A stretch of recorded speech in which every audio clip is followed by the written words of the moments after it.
everybody, welcome back to the Combo Couch. I am Fiorella and I'm here with Pasta. He will be here shortly. And of course, Oz on the ones and twos. And I'm excited to talk about some of the things we're going to be talking about. what the fuck is the left doing? That's pretty much like what we're going to be talking about throughout the next few days. And the reason we go after people that should be like that agree with us on most things, right, is because they're making it difficult for us to really progress and have what we need to have in order to have any sort of counter movement to the imperialist class, right? And they are getting lost in this divide, this culture war divide. They're getting lost, and it's really dangerous what they're doing, because they're throwing away a very pivotal moment in time. And I did a panel with Franco that was really well, with Glory Jones from Slow News Day, with Nick, Socialist MMA, and Meg from Black Revolutionary Blackout Network. And we had a few differences of opinion, but at least everybody was anti-mandate, and at least they were willing to have a discussion that was calm and hear each other out. And I think that's important to have, especially when you have Twitter going on, where there's really not a lot of time, or a lot of it doesn't manifest itself to have a valid discussion with a lot of nuance, right? And so it was good to have that conversation, and I'm willing to have those conversations with anybody that wants to have them. Now, I think we told Oz tomorrow we would like to do a show specifically, because I haven't had a chance to address this. I've been under the weather. Specifically addresses the Marianne Williamson panel with Brianna Joy Gray, Kay Halper, and Crystal Ball, privileged women of a privileged class, completely talking about what the working class should be doing, and how they should vote Democrat again. To me, that was extremely insulting. Sabby Sabs did a great little rundown. But I would like to also throw out my and Pasta's, together, our whole spiel about it, because I have a lot to say about that. And I really felt completely disrespected as a person that's working class by a lot of these points of views that are so out of touch, and very condescending to working people, to people who understand that there is no electoral path to fixing this. There's no fixing this at this point, right? Yeah. I'd like to say something that it's not, I don't believe that there's no electoral path. I believe right now at this moment of time, there's no electoral path because of the election systems, of course. But no matter what, any electoral path will not go through the Democratic Party. And that's just something we have to acknowledge. It's not a real party. It's not for the people's choice, right? They even admitted that in a courtroom, in a federal courtroom, that they can do what they want when they want. They can go into the back room and pick whoever they want. They're technically a corporation. And, I just want to point out, fam, that I don't hate these people. I don't hate, we're going to dive into this whole situation when it comes to, obviously Rania, Ben, Kevin, but I don't hate Marianne Williamson. I'm saying not at all. I don't hate the candidates are running. I do, however, don't think this isn't just about bad strategy anymore. I think this is entering dangerous territories. Like you said, when you're leading poor people back into the Democratic Party, you're sending sheep to slaughter, and you're also kind of not only being very divisive in this situation, but you're stalling, or you're delaying any moment we have to build a real movement that's going to beat back the ruling class. And that's the big problem, what's going on right now, because I believe personally that we don't have a lot of time. And I don't mean to sound like an alarmist and everything, fam, but I think the clock is ticking from the fourth industrial revolution and the transhumanism fucking government that's coming in with their claws. And if we don't get together, forget about it. It's game over. My bad. Yeah. And we're going to be looking at this situation too from different lenses, because I disagree with Pasta. I mean, I definitely think that there is no electoral path to fixing this because it's too far gone. Even with a third party, we've seen how the third parties are doing. They're a disaster. But that's not good enough reason to go jump to the Democratic Party. And there's a difference between those critical of that and understanding that we don't have fair elections, but we're not going to have fair elections under this system the way it is. We would have to change the whole fucking system in order to have a fair election system. So when I say the electoralism won't save us, I mean that it won't. And so anyway, so since we have a guest coming on, I want to get right into it. There was a podcast that really a lot of people were talking about, and it came to my attention.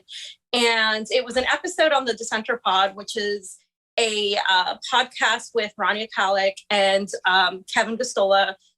Both of them do great work when it comes to foreign policy, especially, you know, in West Asia for Rania, and with Kevin, it's the surveillance state, which is interesting to me because I believe the COVID situation and the COVID narrative is extremely tied to the surveillance state. In fact, it is one of the most comprehensive acts of a complete violation and an utter total just manipulation by the empire, by the imperialists in power, by the fascists in power against the people, and engrossing of power of the surveillance state via this sort of shield under the sort of for the benefit of all, for your health. And so I think the surveillance state is very prevalent in that, which is why it's really disappointing and interesting that I find a lot of people like them don't see that, because I do think this is an issue of empire, 100%. There's no separation. So let's get to it, Sam. Let's start with your times that you set out. Well, these are all our times. We're going to start right from the jump, because I think it's really important to hear Ben, the way he kind of starts off this whole situation. I don't know if you at home want to play along with us. You remind us what type of people you saw on the interwebs who were at this rally. Here we go. Let's roll it. What's happening right now with the Canadian truckers, if it's even right to really call them all truckers, has been getting so much attention. Ben, you've been covering this a lot. You've actually received a lot of praise from those who agree with you, and a lot of hate I've seen. Mostly from those hate. Who disagree. Mostly hate. Well, it probably feels that way because people online are so loud. Yeah, but the percentage of it. Yeah, exactly. But so I think, why don't we do this? Why don't you lay out the mainstream media, or maybe not the mainstream media, why don't you lay out, the mainstream media narrative on the truckers, the sort of pro-trucker narrative, and then what's actually happening here as far as you see it?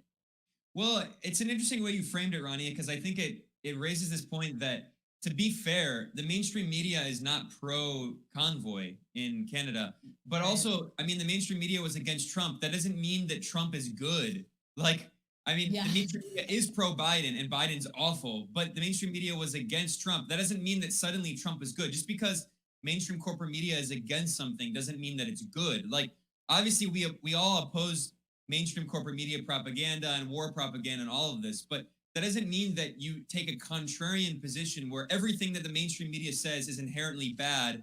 Therefore, anything that it's criticizing is ipso facto good. No, that's ridiculous. That's dumb logic. So, yeah, I mean, a lot of the media is against the convoy because all you have to do is go look at any video or photo and you'll see a bunch of right-wing fanatics. And yes, I mean, not every single person participating in this convoy is like a hardcore right-wing nut job, but it is led objectively by right-wingers. It is led objectively by non-truckers, by the way, and we can talk about this. In Canada, 90% of truckers are vaccinated. 90% of the truckers that drive across the US-Canada border, which is what we're talking about here, 90% are vaccinated against COVID-19. And all of the major truckers unions, including Teamsters, which is, this legendary union. It's known for its militancy. It's a great union, or trucker union. Teamsters Canada came out hard against the convoy, calling it led by right-wingers, saying that it has elements of racism. And then you see these people say, well, look at this photo, look at this interview of this brown guy or this black guy at the convoy, just tokenizing people, ignoring like all of the right-wing nut jobs who are.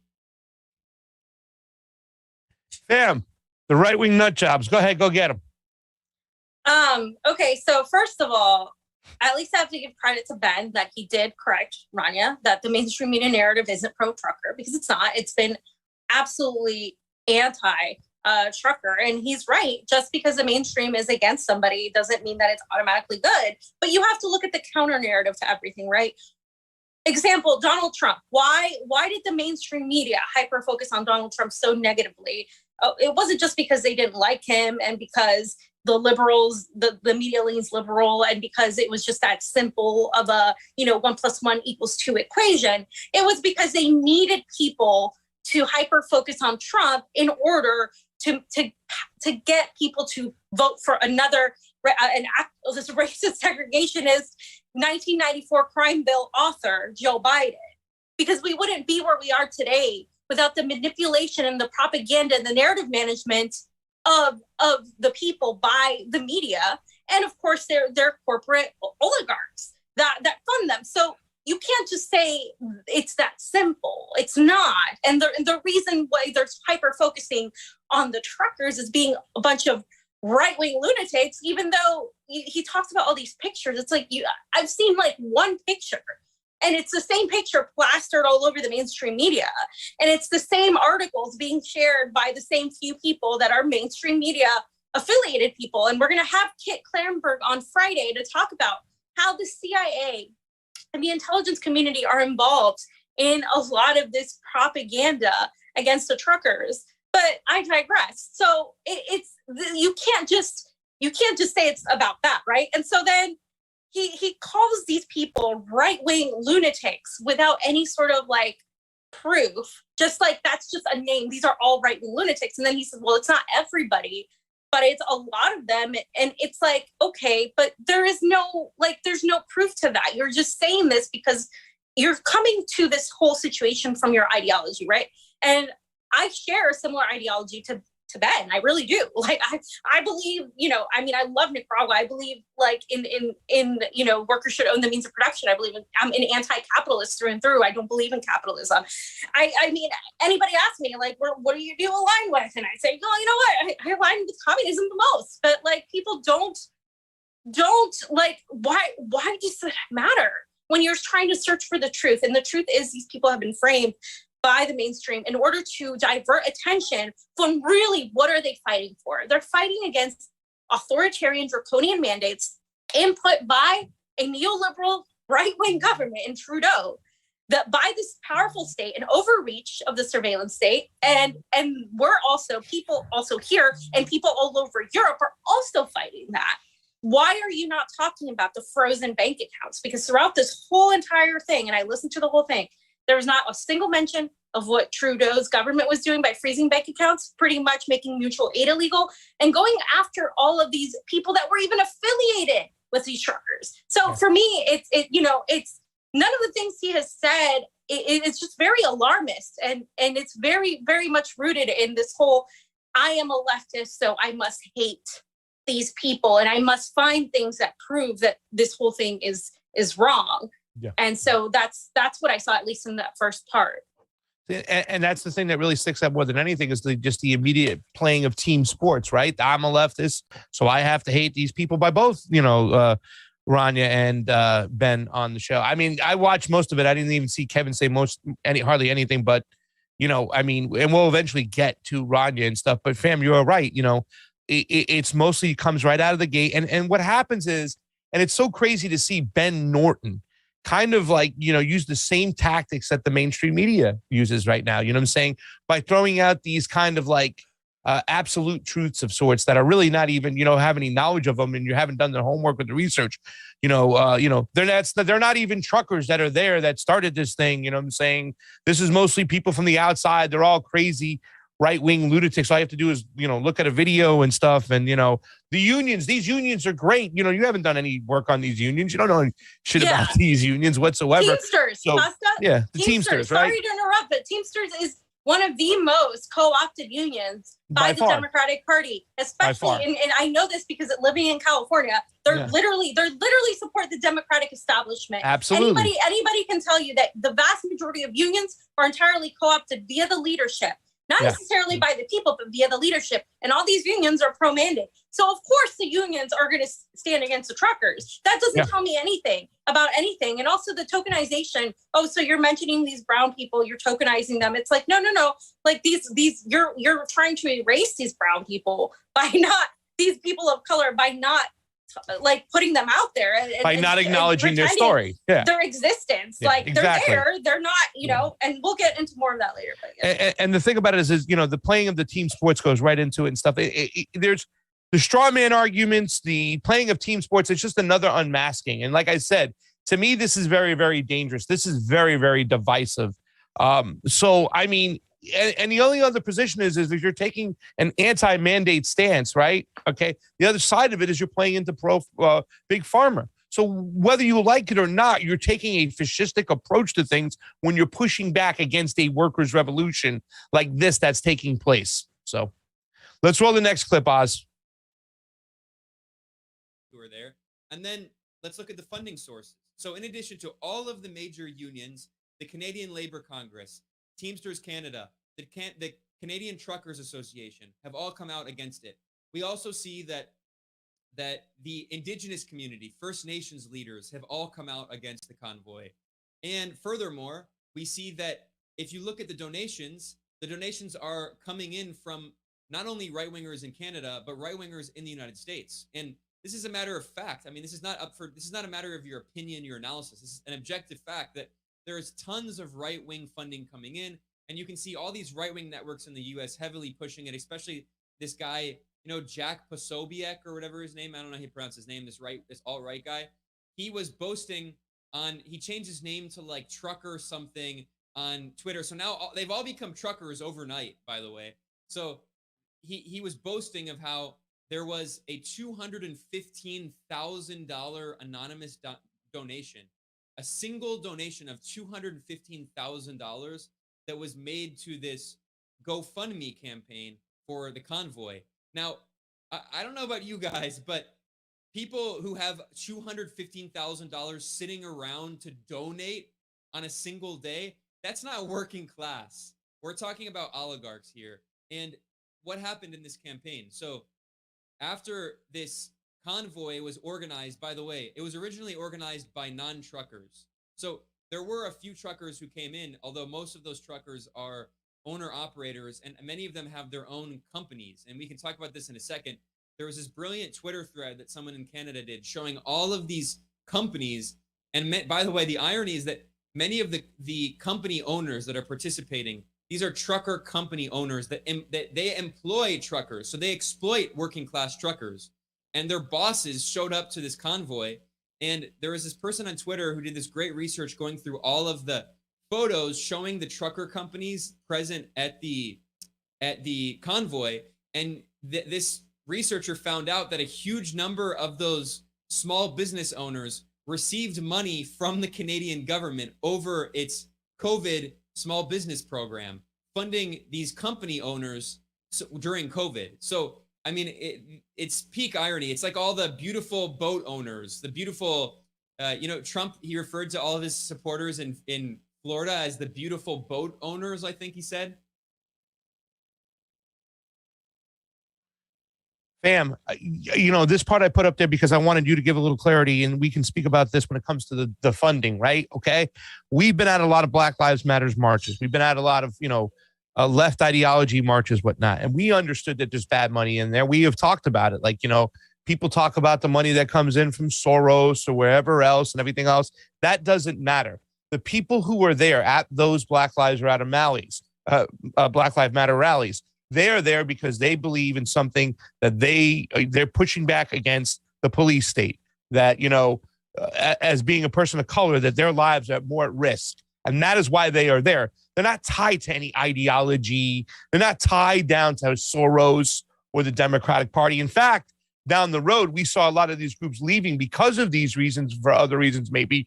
But can you give a little insight to why it's okay? I mean, why you're never going to get away with big money getting into these things anyways. There's going to be Republican donors, but that's still not going to change what they're fighting for on the ground. This is an anti-mandate fucking movement. And here's the thing that just drives me crazy is that when he said before about 90% of the truckers are vaccinated, yeah, and they're still pushing back against mandates.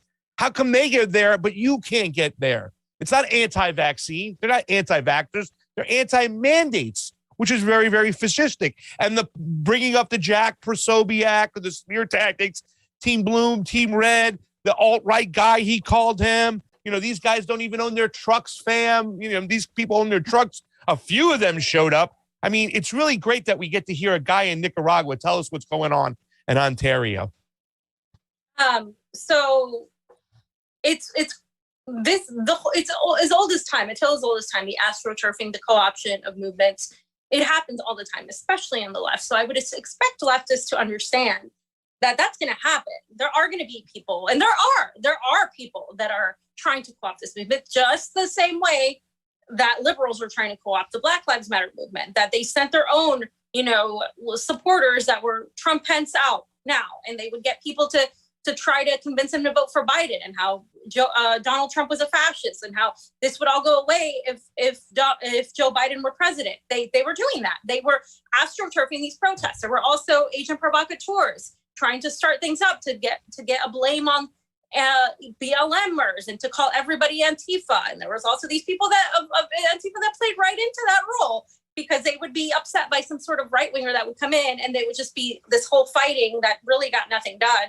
And that's what happens in these gigantic movements that happen, because especially if it spurs out of nowhere, if it's very decentralized, and what happens is there's an attempt to centralize it and to put this power into one source. And so there are money ties of George Soros and a lot of neoliberal organizations donating to Black Lives Matter. So that didn't make us say, oh, well, this movement is entirely co-opted. So a lot of people on the right were like, well, that's co-opted. I don't know why you guys are supporting that. No, I support what these people stand for, so I'm going to support it, regardless of what, these outliers might be there. And this is always going to happen. And so fast forward to now, right, where the issue isn't about even consistency. It's about the fact that they don't support, they're not anti-mandate. So now, because they're not anti-mandate and they don't think this is an issue, they think this is a non-issue, and they think that people should be respectful of work policies that protect all of us, like getting a vaccine. This is why a lot of people on the left they're not saying it, but that's why they consider these people. It's so easy for them to paint these people as right wing and blah blah blah and fringe, because they're not anti-mandate, because they believe it's stupid to not want to get a vaccine. So that's really at the core of this. And it's not just inconsistency. It's because that's at the core of it. And it's the fact that they can't understand that, these money ties that may be there. And I don't put it past people like Jeff Sobiak. I don't put it past people on the right who are grifters, because they exist. Grifters exist on the right just as they exist on the left. And what they do is they catapult themselves into a movement that they see as strong to try to co-opt it. I 100% agree with Ben on that. That is happening. 100% that is happening. So fucking what? You fucking take that movement, you go talk to those people and you say, listen, you guys are anti-mandate. Well, what happens after the anti-mandate? What are you guys' plans are after? How was the before, right? Because one of the criticisms of this protest is they're trying to go to before when before wasn't good. And I agree with that, but that's for them to decide, because it's what they're doing. If the left wants to start a movement that is anti-mandate and anti-this and anti-that, go ahead. But look where we are in the United States. We can't even agree that we should stand behind workers, because we're so busy trying to define if it's okay for us to support it because so-and-so said something positive about it and so-so said something negative. There is a lot of hypocrisy on the right. And this is something that comes up often, that came up during the panel I had with Nick, who felt like there's a lot of hypocrisy. People like Tucker Carlson now talking against police when they were supporting police doing BLM. Is that hypocritical? Absolutely. Is it wrong? Absolutely. Fine, call it out. But at the same time, understand that these people are there to promote this same exact thing. They're the same as Ron DeSantis is against censorship when it's an issue he cares about, but not when it's protesters protesting for Black rights, right? And so I agree that there is a hypocrisy of it. That doesn't mean you throw out the whole thing and you make it this generalized blanket statement and say these are all right wingers and therefore we should just completely stay out of it. And not only should we stay out of it, we should condemn it and criticize them and act like these people are the most dangerous Nazis in the world and hyper focus on it. We're focused on it because we've been anti-mandate from the start. We've been talking about this shit for 2 years. We've been talking about this shit where we're we wish that we could have a movement to counteract this surveillance state, because we know where this is going. This doesn't end with COVID. This is going to the fourth industrial revolution. And so I think it's people that haven't made this connections that don't really see where this is at. Yeah. I also just think that there can be hypocrisy in every single freaking movement. You can go in there and you can start nitpicking on both sides of the fence, saying this side didn't do this, or this side didn't do that, or this side didn't acknowledge this, and this side didn't acknowledge that. And Glory said it the best on that show the other day. And if you guys didn't get a chance to watch it, go to Frank Analysis and go watch that show. Watch it on Rokfin, please. Let's get the Rokfin love. But Glory even said those people in the streets that she goes and talks to. And what I've gotten written up about in the Daily Beast is something that Glory does more than me. Like, Glory goes and talks to both sides all the time at these rallies. She fucking preaches and she fucking says it right. And she talks about when she connects with these people over there, and she was talking about the beauty that what Corey Morningstar saw out there when it's a rally that can go on both sides of the fence and just give a broad brush of just different types of people from all different types of the working class. That's a rally you want to get behind. You know what I'm saying? I'm sorry, but with some of these arguments, well, we can't recognize this thing here because they didn't recognize the oppression of those people right there. That's got nothing to do with the price of tea in China. It's like I said, and if your movement didn't work, then you did something wrong. Maybe you weren't inclusive. Maybe you didn't do what Bobby Seale did, which was come in there and say, hey, what can I do for you? And seal that bridge. I mean, that these people laid it out before us. But one thing I want to say real quick before we get to the next video and just digress to Ben Norton for a second. There's a lot of people whose criticism of Marxism, fam, is the fact is that they feel that any Marxist wants to get rid of people who think differently than them. And you see people like Caleb and Keaton and all these guys, David, you know what I'm saying? They're willing to talk to people who think differently than them. They're willing to work with them, right? In fact, some of their beliefs are somewhat, when it comes to, their socialists, are a little conservative for some of those members and whatnot. Ben is a bad example of what any leftist ideology is when he wants to just eliminate people or their movement just because they're what he calls, quote unquote, right wing. You never get anything done that way whatsoever. And we saw this. These protesters have been nothing but peaceful until when the cops showed up, or the UN for this matter with the blue helmets, which there's the rumors that they're running around fucking town because it looks like the beatdowns are not that Canadian-like. And even the U.S. truckers who are getting ready to move, they're saying, we're doing this peacefully, we're doing this peacefully, we're doing this fucking peacefully. So what Ben is doing right here by playing the ultimate team sports is really just a bad name for his breed, period. Next video, Oz? Or did you want to say something, Something about this that's really been bothering me is there seems to be this sort of strain of thinking, and this is kind of going into inter-left stuff. And again, if we can even call some of these people leftists anymore, where there's this notion that the people who were angry at the Capitol on January 6th, the people who are at Trump rallies who are angry, the people who are at these trucker convoys who are angry, that we as the left, our job should be to appeal to these people because they're angry and their anger is righteous. We just need to move their anger in the right direction. But here's what doesn't make sense about that particular line of argument to me is, first of all, these people are mostly like small business owners. They're reactionary small business owners. These are not people who like the left. And I mean, if you want to, as a communist, go and try to convince people that communism is the right way at rallies like this, then by all means, go ahead. I mean, good luck to you. I just don't think it's going to turn out well for you because they hate you more than anything else. Their signs literally say it. Everything they think is bad is communism. So I don't even know like why that's being left out of that conversation. But moreover, a lot of these same people, and this is more of a comment than a question, but I'm sure you guys will have something to add. A lot of these people will also spend all their time dragging the DSA or dragging anybody on like whatever annoying segment of the left there is, or even liberals. And like, yeah, I can't stand liberals. And sometimes the DSA annoys me, as we've talked about on the show before, because it has like certain left factions I don't like. And sometimes other factions of the left and really quickly, I gotta add a note because I know I'll get attacked for this by these same people we're talking about who are going to be like nitpicking and looking for everything. But I do have to give a little credit because people have asked me about this. DSA on international issues in the past year or two has very drastically improved. Yeah. I very harshly criticized DSA. I mean, DSA openly supported the 2018 coup attempt, the right-wing coup attempt here in Nicaragua.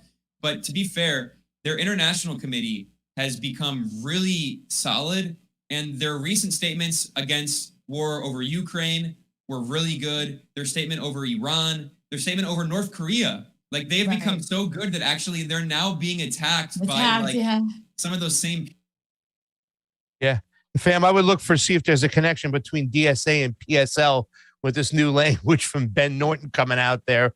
But go ahead, fam. I'll let you go first. I got a shit ton to say, but you hit it first. Shit, where do I even start? I mean, Jesus. This whole idea that small business owners are the enemy. First of all, aren't all of you small business owners? And I'm not trying to personally attack anybody here.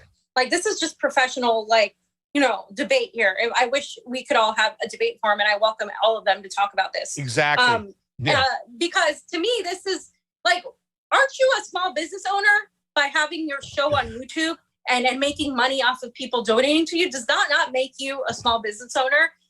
Because I think it does. And I think it's very hypocritical to dismiss all small business owners as being these fascists and these right-wingers that don't like communists. I can tell you for a fact that that's not true, because I actually talked to people. Because I was a bartender and I was a server, and I would talk to people who were small business owners. And guess what? They agreed with me on a lot of things. They had a really negative view of communism because of the decades of propaganda that they've lived with. But boy, did they agree with me on the Democrats. And boy, did they agree with me on the fact that the two-party system is corrupt and that politicians don't care about you. And that the working class is suffering. And they were really good people. So, like, and that's not like a Trumpist thing. Trump knew that the Democratic Party was losing the working class and the small business owner class to whoever was going to get them, right? If it was Bernie Sanders in 2016, and when they fucked Bernie Sanders, then where did they go? They went to Donald Trump. Guess what? Because he told them lies, but he said, hey, I'm a regular guy. I'm not a politician. Hey, I support small businesses. You're all great people. That's exactly why he said that. You can't just, again, here's the counter narrative. That's exactly why he did that. Because guess what? The Democratic liberals have been so elitist and so arrogant with all the working class people, including people who start their own small businesses. Now, today, in today's age, you can have a small business and be poor as fuck. You can't equate that to a different time period when having a small business meant that you had all this income, because that's no longer the case. So again, they're basing things on theory that is not applicable to today. So that's one major issue I have, where I have always said, and Bernie even tried to some degree, and he could have tried even harder to appeal to the small business people to say, hey, we're not coming after you. We're coming after the corporations. But with this sort of rhetoric, like, the petty bourgeois of small businesses, you're pushing them away to the right. You're doing exactly the opposite of what you say you want to do. So that's one thing. The other thing, Pasta, is this whole like, DSA is good and AOC is not my enemy. AOC is your fucking enemy. AOC is all of our enemies. That's next clip. Don't get too far ahead. That's the next clip. Okay, that's the next clip. But okay, so they said DSA is doing well. Like, they're not. DSA is there because they're literally, DSA, the whole purpose of that organization, the way it was organized from its history, and you could have Caleb Mop and literally talk about this for fucking hours, because this is what he's really good at. The history of them is literally like created by the intelligence to thwart actual socialist revolutionary change from happening. And here you are, all of a sudden, uplifting DSA and saying, and Ronnie is saying, oh, you know, if you're a communist and you want to go to these rallies and talk to them, I mean, more like, but it's like, why not? Like, why not? Oh, I see that. I did that. We do it all the time. We do it all the time. I just did it a couple weeks ago. What did I say to Pasta when I saw the no communism sign and the defeat the mandates? I was like, oh God, like it's not communism, guys. It's fascism you hate. Yes. And it's like, but how the fuck do you let them know that? How the hell do you meet people where they're at and talk to people and inform them about these things if you're just going to scoff at them and think they're deplorables and never talk to them? Yeah. I don't understand. If I'm comfortable doing it as a fucking Latina and you're not going to tell me that I should or shouldn't do it. You know, she did it. She was like, if you're going to do it, fine. But there's this condescending attitude, right? Like, well, you know why, you're not going to get anywhere. Like, no, I've gotten places with those people. You know why? Yes, because those people are open to listening. Those people are open to listening, whereas a liberal or a leftist or a progressive, like a lot of these members of DSA, they think they know everything and they think they're virtuous and they're morally superior to everybody. So they don't listen to you. They think they already have all the answers. Like a person that's working class and that might be a Republican or might not know where they're at, they'll listen to me because they know exactly, they know that these problems are there. They're just blaming the wrong people. And I have these conversations all the fucking time. So you're not going to tell me that these conversations aren't possible, that they're not fruitful, because I've seen them work. Yeah. And fam, the reason why they act this way is because they think they're better than us, than everybody else, not us. They think they're better than everybody else. They got the cloak of virtuosity over there. Can't even go talk to people. The people who were mad at January 6th were mad because I thought the elections were stolen from them. The people who were at the truckers' convoy are mad because of the mandates, okay? It's very insulting when you say that we're just paying attention to these people because they're mad. I mean, people at the Black Lives Matter marches are very mad too as well. It's the issues. You always got to digress to the issues. Why are these people here? They're here to talk against police violence. We saw what happened with George Floyd. We see what goes on with the freaking security state, providing the police state all this heavy artillery. Go out there and protest against it. January 6th was a Stop the Steal rally and stuff. But, and you're right, fam. Here's the thing, too, as well. Those people who are at a lot of these rallies and with these conservative rallies, they just don't understand the left. They really don't. And we get the chance to explain to them. I saw somebody at that Defeat the Mandates rally that said, communism is the final answer, is the final play or something. Or I said, it's not. And I said to him, I said, you know what it is? I said, elitism. I said, whether it's communism, capitalism, blah, blah, blah, yada, yada, there's going to be a predator class above us, trying to control us. And we started talking, about like, well, those, Trumper kind of kits, those survival kits and stuff like that. You guys are talking about going off the map, commune living, mutual aid. That comes from communism, right? I mean, we have these conversations because, also I want to point out that we're not all communists, by the way. I believe in a mixed economy of sorts. So, I'm saying that this mindset that everybody's out there as a leftist, as a communist, is also very wrong as well. I'm trying to adapt to today's times. I'm saying, and whatever works will be best for us moving forward. Like I said, we could take things from each freaking each ism and make a system that works for all of us with as little suffering as possible. And finally, fam, too, as well. I'm glad you said they can come on, and I wanted to say that too, but they'll never come on. They'll talk about us without mentioning our names, but they'll never come on. No, and that's the thing. We'll talk I'll to give them anybody. the benefit of the doubt. I'll give them, if you guys want to arrange some sort of debate, I'm all open to it. I'm open to this with anybody. I don't care who it is. Like, I will respectfully disagree with you. I will fucking tell you you're wrong. But that's it. This isn't a personal attack. Like, this isn't, an attack on anything you've ever done. This is like specifically addressing these invalid points that were made. And I think it's just coming at it from a very closed mindset of, I just don't understand. It's so ideology first instead of truth first. And I think a lot of journalism for so long has been approached that way. And that's where we're at. I mean, if you learn anything about Julian Assange, and it's interesting because I'm not going to speak for Julian Assange, but I believe in my heart that if he were here, he would be against this narrative, because it's so easy to see, if it's easy for us to see that this narrative that is crumbling before our eyes is so used to divide, and it has been so weaponized to break people apart and to build this sort of animosity between each other instead of the people in power. You like to call them elites. I don't. I like to call them, the empire, the capitalist class, the predator class. Maybe elites goes better with the Republicans. I'm not here to appeal to Republicans. I'm here to appeal to workers. They may be Republican, they may be independent, they may be libertarian, they may be leftist. At this point, it doesn't matter. That my ideology is communism and yours is not.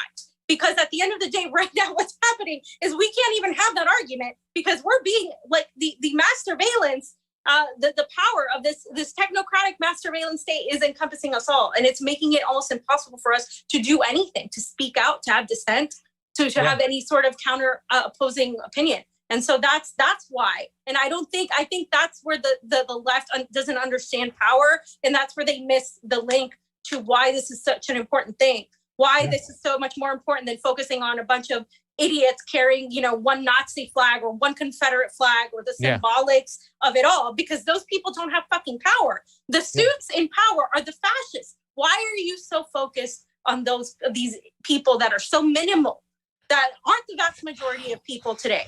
Yeah. Yeah, and the reason why we are doing this is nothing personal, like she said, and I feel the same way.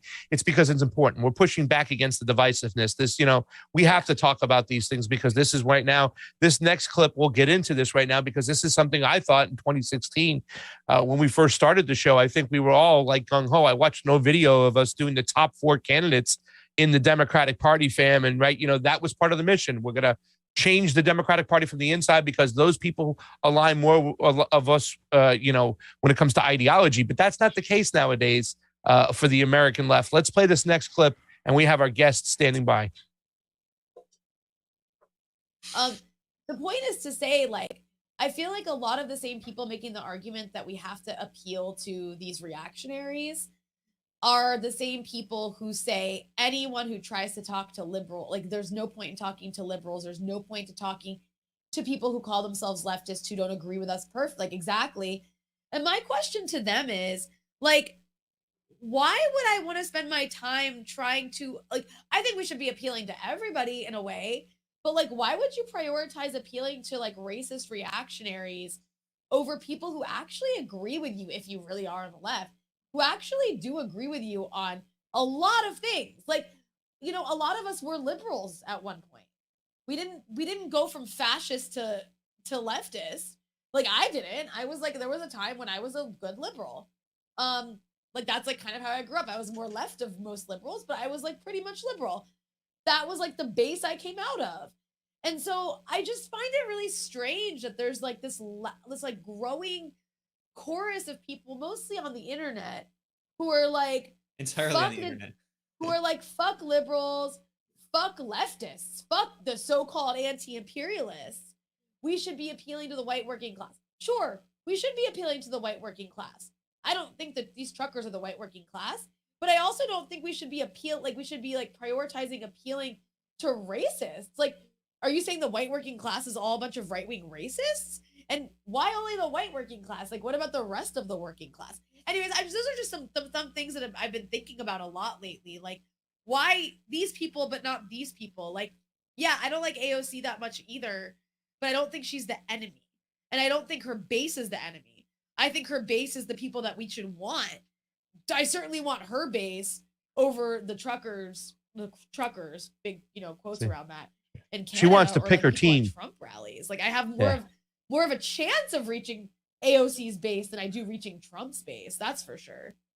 Really? I mean, really, you do, Rania? Because Rania has not realized that the times have changed right now. You don't have more of a chance of reaching these liberals, the American left, because the American left now are nothing more than fascists. They're for censorship. They're war fucking mongers. They're not the same party that we tried to go in there and speak to. Well, yeah, they were, but now the mask is off completely. And I hate when she goes, "What are you saying? All the white working class are racist?" No, you just said that. You just said they're racist and reactionaries, and that you don't want to try to find anything in common with truckers. You would rather try to find it with AOC because her base is not the enemy. No, it's not really AOC. I mean. AOC and these people who have just lied to us are the worst type of enemy out there. You know what I'm saying? And fam, I'm going to hand it over to you because I don't want to go too long. But the last thing I have to say is when she goes and Ben on the internet, they're all on the internet. You bozos are on the internet, you fucking idiots. Are you serious? You're on the internet. Go ahead, fam. Actually, in this moment in time, and you're absolutely right, that things have changed. The left has been entirely co-opted. This has not happened overnight. This is something that the intelligence community has done forever. Cynthia McKinney said it herself. That squad is doing their job. That is the value of the squad, is to come in and pretend to be revolutionaries. They have gotten rid of every single revolutionary through smear tactics or through death. So there are no revolutionaries. And the people you're trying to appeal to, AOC's base, is shrinking and shrinking and shrinking. No matter how the media tries to portray it or how Twitter algorithms try to portray it, there is not. The vast majority of people are losing faith in even people like AOC every day because they're making clowns of themselves, because they're playing theater and it's getting really obvious. So that base is getting smaller and smaller. And who is that base? it's pretty much the new age of liberals, the real reactionary people that you can't even have a conversation with without being accused of being anti this or anti that.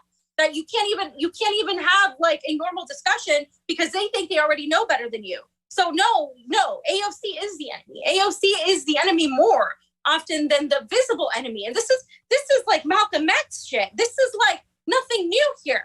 Yeah. The fox is worse than the wolf. You can't pretend to me that the person pretending to be your friend, pretending to have your back, pretending to say, I'm going to go and bring the ruckus and fight for Medicare for all, and I'm going to fight for a Green New Deal, is all of a sudden going to be a less of an enemy when they go in there. And they not only don't they do that, they do the bidding of the corporations and still take working people's money. And you're supposed to say you want to find common ground with them. How do you find common ground with somebody that's so manipulative and deceiving? Isn't that a worse enemy isn't the enemy that stabs you in the back far worse than the enemy that you know where they stand? I know where Republican stands, which is why I don't expect anything from them. I don't expect anything from a Republican politician.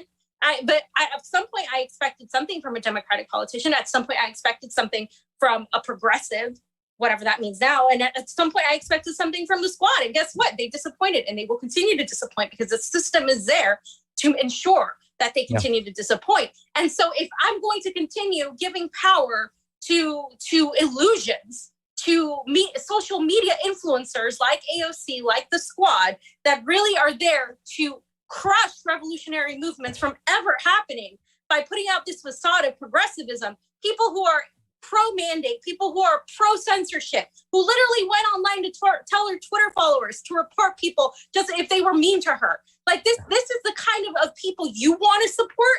I'd rather support people who may not know where they stand politically, but they know that something's up in corruption with the government. I'd rather support people that want to actually take action and do something against the surveillance state and find common ground with that than support somebody that says they're for all these progressive lefty things, but really doesn't show it in action. And I think our number one enemy right now are these elitist neoliberal global capitalists like AOC and all these people that are there to guide us and shepherd people into the Democratic Party, into the arms of the Fourth Industrial Revolution. And again, this is what they don't know. They don't know what they're talking about when it comes to this because they don't know how to make those connections. And I think we should just go with our guests and maybe continue on the segment and see what our guest thinks of this. Well, how do you talk to people who participate in cancel culture, fam? And like we said in 2016, we joined here thinking that we could talk to liberals. Yeah. We can't. It's just done. They're just pro-mandate. The anti-civil liberties and stuff. But fam, I'm not listening to you because you're on the internet. And we have another guy here who's on the internet. Oh my God, why should we listen to him? We have him, ladies and gentlemen. Jay Fod is in the house. John F. O'Donnell. He's on the internet. How you doing there, Jay Fod? I'm doing well. How are you guys? Thank you for having me on. Oh, it's our pleasure, man. Fiorella, it's a pleasure to meet you. I think you're awesome. Thank you. Thank you for coming on. I mean, you came on at one of the most heated times that we've had. Yeah. A lot of fire. Also people that I know very well and feel very, very upset how they're completely out to lunch about what's going on. And I've never talked publicly about it, but you know what? We can't sit on the fence at this point, you know? So I just want to get your opinion then right off the bat on the whole, the trucker convoys are a bunch of right wingers. Like, what do you think about that? It's insane. Just watch the live streams. Just watch the live streams and see who's there. It's obviously people of all walks of life that are supporting freedom in Canada, that are against mandates. And they know something's up. And they know this is more than just about mandates. They know this is about a new infrastructure of biosecurity control that is going to usher in all sorts of levels of censorship and surveillance. Maybe they don't know it all completely, but they know something's going on. And honestly, as smart as they are and as politically savvy as they are, it seems like Ben and Rania have no idea about the Fourth Industrial Revolution. They have no idea about the Great Reset. They have no idea about technocracy, about techno-fascism, all of this stuff that is a complete game changer. It's basically, you have to look at it as a class struggle of people who know what's going on versus the technocrats who are trying to control every aspect of our lives with technology. And so it's changed the game. They're stuck in 2019. They have platforms that they've built up. Maybe they don't want to, maybe they feel like they're going to lose some sort of following, but the truth is they would only gain a following because telling the truth attracts people. So either they're being disingenuous or they actually have a blind spot. I'm not sure. Yeah. I mean, that was my next question was, do you think they're being disingenuous or do you think they have a blind spot? I think it could be a little bit of both, because I think there's a factor in that plays in here that it's a lot of right-wingers who are a little bit more, their radar is a little bit more keen to this, right? Like we start diving into the fourth industrial revolution, you're definitely going to see a lot more right-wingers at play there. People who have right-wing ideology, I should say, a little bit more involved with this stuff, have been looking into the stuff, the Epstein stuff as well, for quite some time. Do you think that plays a factor into their decision-making? Well, I think it's been framed. I think that the Great Reset and the Fourth Industrial Revolution have been framed as a far right-wing conspiracy. And that's been done on purpose in order to divide and conquer and have a lot of people not look at it. I mean, once you start looking at it, it's so pervasive. They're just like hiding in plain sight. It's crazy. I mean, Klaus Schwab wrote a book called COVID-19, The Great Reset. The book exists. Now they just wrote the great narrative about selling everybody on it, which is crazy. So I think that there is this belief if they're pro mandate, if that's their ideology and they think that the injections are all good, then I guess it's hard for them to sympathize with people who are speaking out against them. But they're also, turning a blind eye to say anything Robert F. Kennedy Jr. is talking about. Right. Yeah. And I 100%, I want to go back to it was done this way. The CIA, again, the intelligence community has been at this for a long time. QAnon is one such psyop that was taken and riddled with a few facts with a lot of false information. And so a lot of the things that came out of QAnon that sort of resembled something like the Fourth Industrial Revolution were used to kind of dismiss anything against the empire that was that crazy. It was purposely called conspiratorial. Naomi Klein called it a conspiracy smoothie. And she was one of the most, she talked about the disaster capitalism. She's this huge environmentalist. She wrote for The Intercept many times. And she knew, either she couldn't see through it or she was one of the people that was making sure that people didn't see through this. Because if we know anything about the environmental destruction, that there are people there that have capitalized on environmentalism and the fight against environmentalism, that have capitalized on COVID, that have capitalized on this whole appeal to the progressive contingent as this sort of, we're going into this age where we need to do everything for the greater good. And that's the same language of the Fourth Industrial Revolution. You need to do something for your neighbors. It's not for you. It's not about you.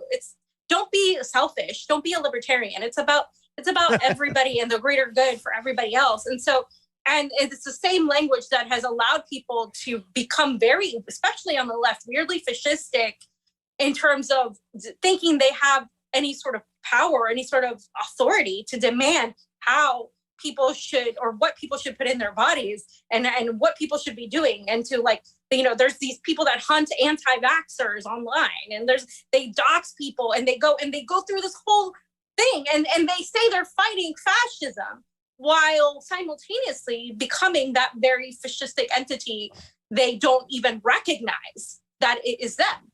And it's really weird and it's very dystopian, but I think it's been a long time coming.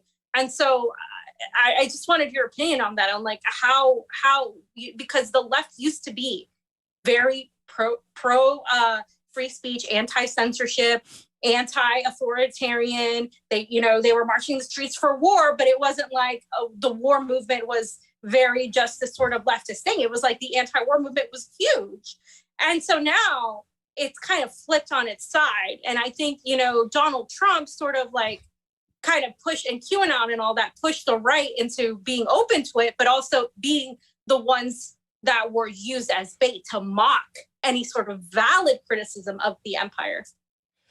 Yeah. I have so much to say to that. But one thing I want to talk about Naomi Klein, because I absolutely think, in my opinion, that she's controlled opposition for sure. She absolutely creates the parameters for what can be seen as the anti-establishment perspective, the leftist perspective. I mean, there's a reason that Klaus Schwab blurbed one of her books.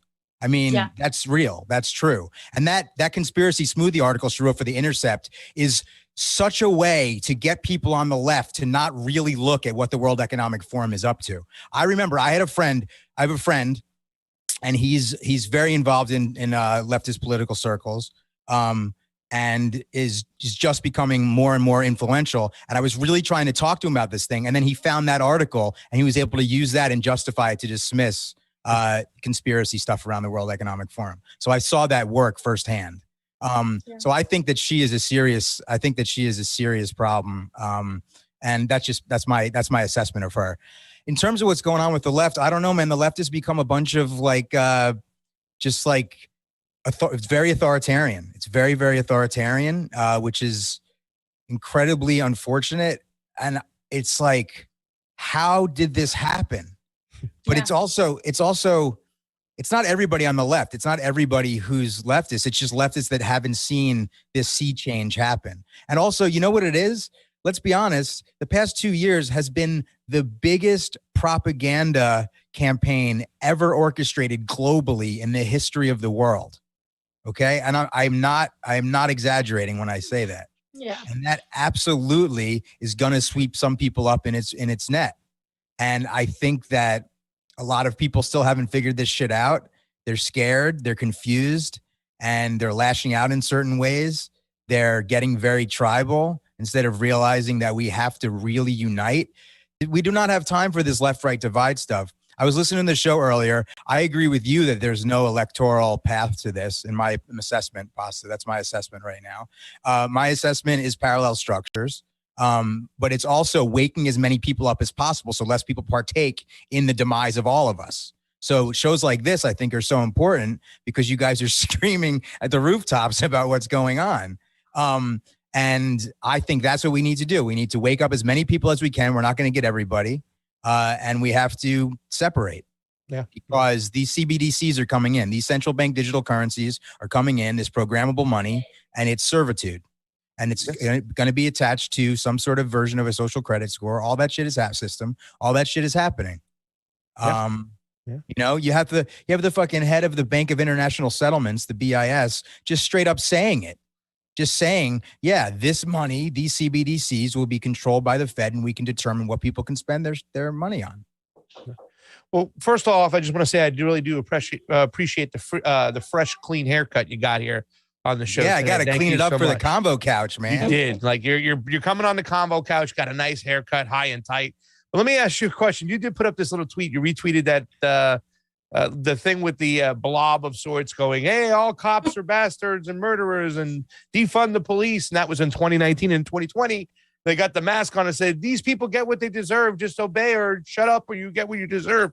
Do you think it's worth even trying to talk to a lot of these liberals nowadays? And have you had any success talking to conservatives and people who think differently than you?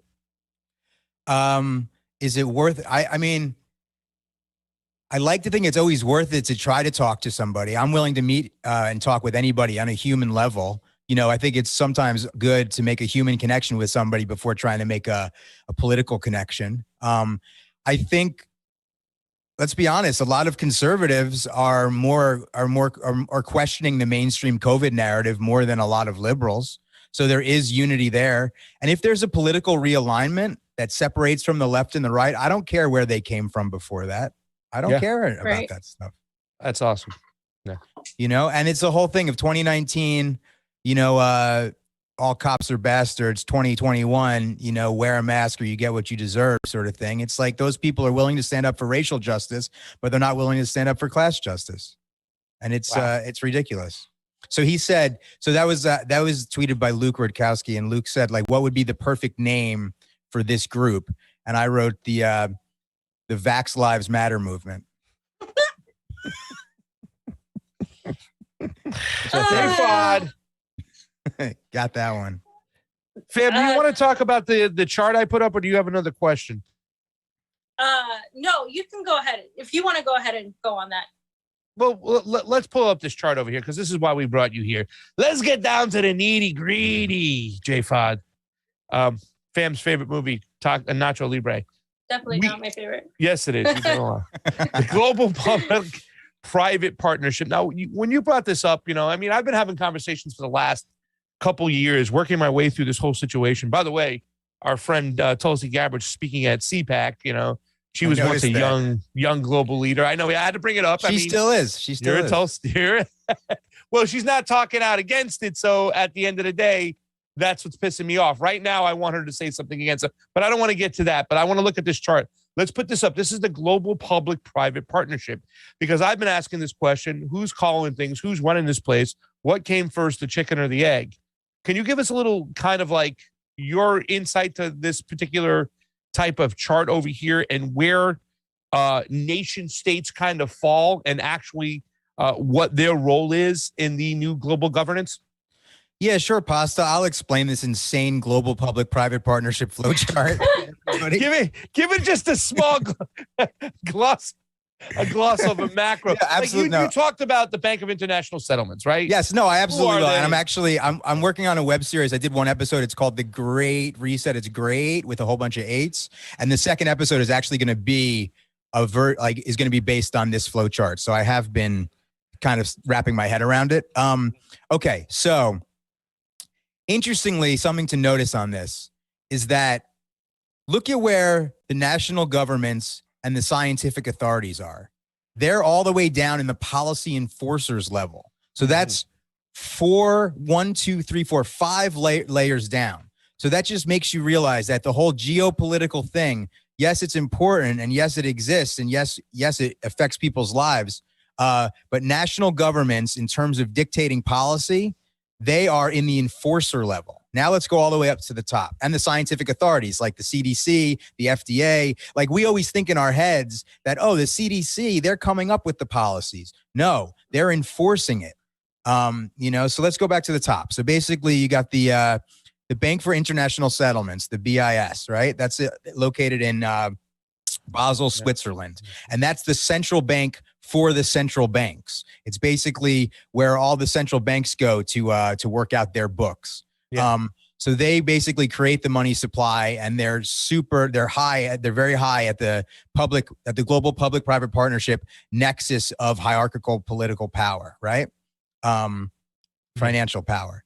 Then you got the central banks, like the Federal Reserve in the US or like the Bank of England in the UK.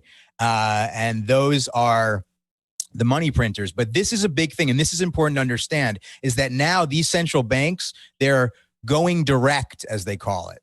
And what that means is they are going to directly be infusing cash into public and private institutions. So they're not only printing the money, they're also distributing the money. So that means that monetary policy and fiscal policy are both going to be run by the Federal Reserve. That's the mechanism that allows them to roll out the central bank digital currency. So monetary policy is interest rates and money printing, like the Fed has always done. Fiscal policy is what Congress and the government has done, determining where the money goes and stuff like that. So for this coup of the central banks to be pushing all of this, to be doing both, is going to lead to essentially a neo-feudal state.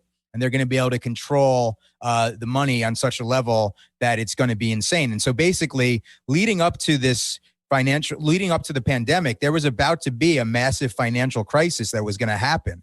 And in order to stop that from happening, they needed the economy to stop. They basically needed lockdowns to happen so they could print enough money and push it into Wall Street, into the financial institutions, which they were doing, hundreds of billions of dollars. This is before the CARES Act. While at the same time not putting too much money into, or any money into Main Street in the real economy in order to stop hyperinflation from happening. Then when the CARES Act happened, that was a further theft of money, upward $3 trillion. And they had to give us our breadcrumbs while they still shut everything down. But that infusion of money into the system with no working happening has led to the inflation that we're dealing with now. So that's how that works. And I'm just starting to wrap my head around this sort of thing. But anyway, that's the central banks. And this is stuff that I've learned from like Catherine Austin Fitts and other people and stuff like that, So this is still the policymakers. So that's basically the money people is the central banks, right? Then you got the idea people who are also the policymakers. Those are groups like the World Economic Forum, the Council on Foreign Relations, the Club of Rome, Chatham House, and the Rockefellers. That's what it says on this flow chart. Yeah. Which is either made by Ian Davis, who's a great journalist, or is made by the Solari Report. I'm not sure. I couldn't figure out exactly who made this. But let's just take the World Economic Forum, for example. They, they're basically making policy of basically what would happen if there was a pandemic, how the globe would respond. That's why they sponsored Event 201. Which happened October 18th or 19th, 2019 in New York City. It was a global pandemic supported by the Bill and Melinda Gates Foundation, John Hopkins Biosecurity Health Department, people in the CIA, people up high in like Chinese banks and stuff like that, all sorts of media elites. It shows that when things get global, the geopolitical stuff goes by the wayside when you're talking about things at the World Economic Forum level. And they basically did a simulation of what would happen if there was a pandemic a few months before there was a pandemic. And then they determined how they would react accordingly. And one of the things they said they would do is they would flood the zone with information, meaning that they would make sure that their narrative was front and center every place, especially on social media. And they would start marginalizing and purging people that were not towing the corporate line.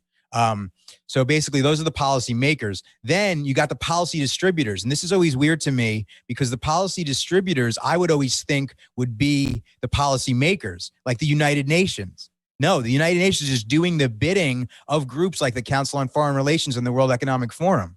And the World Economic Forum is actually working in conjunction with the United Nations for the Sustainable Development Goals. They're helping them roll them out. Then you got the IMF. Then you got the IPCC, the International Panel on Climate Change. This one's really interesting because everyone thinks, oh, this one's a good one, right? But actually it's not, because it manipulates data in order to terrify us about climate at the expense of taking care of the environment and ecological issues, while figuring out a way to create new markets for monetizing every aspect of nature. Yeah. That's the I don't think they'll be talking about geoengineering in that particular situation over there. They'll probably stay away. They'll probably stay away from it.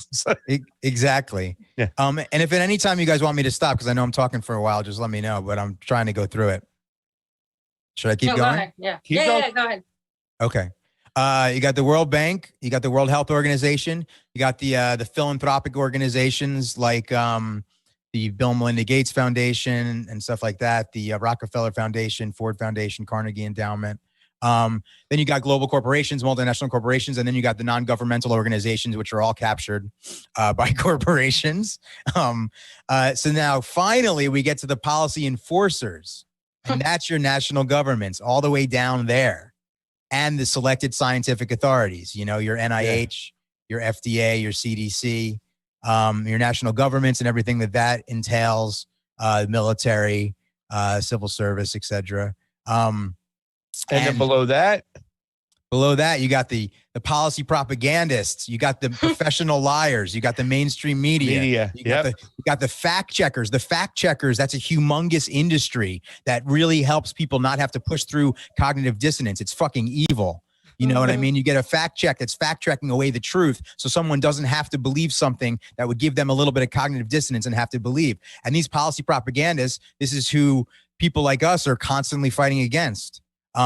Because they're losing their credibility, but they're vultures. And how pathetic are they? They're just the lapdogs of the power class. They're just these mediocre professional liars who are doing the bidding of the power structure. It's absolutely ridiculous. And then you got the policy subjects, you got the public, us, and we largely pay for this shit through our taxes and through our sweat labor and through our lives.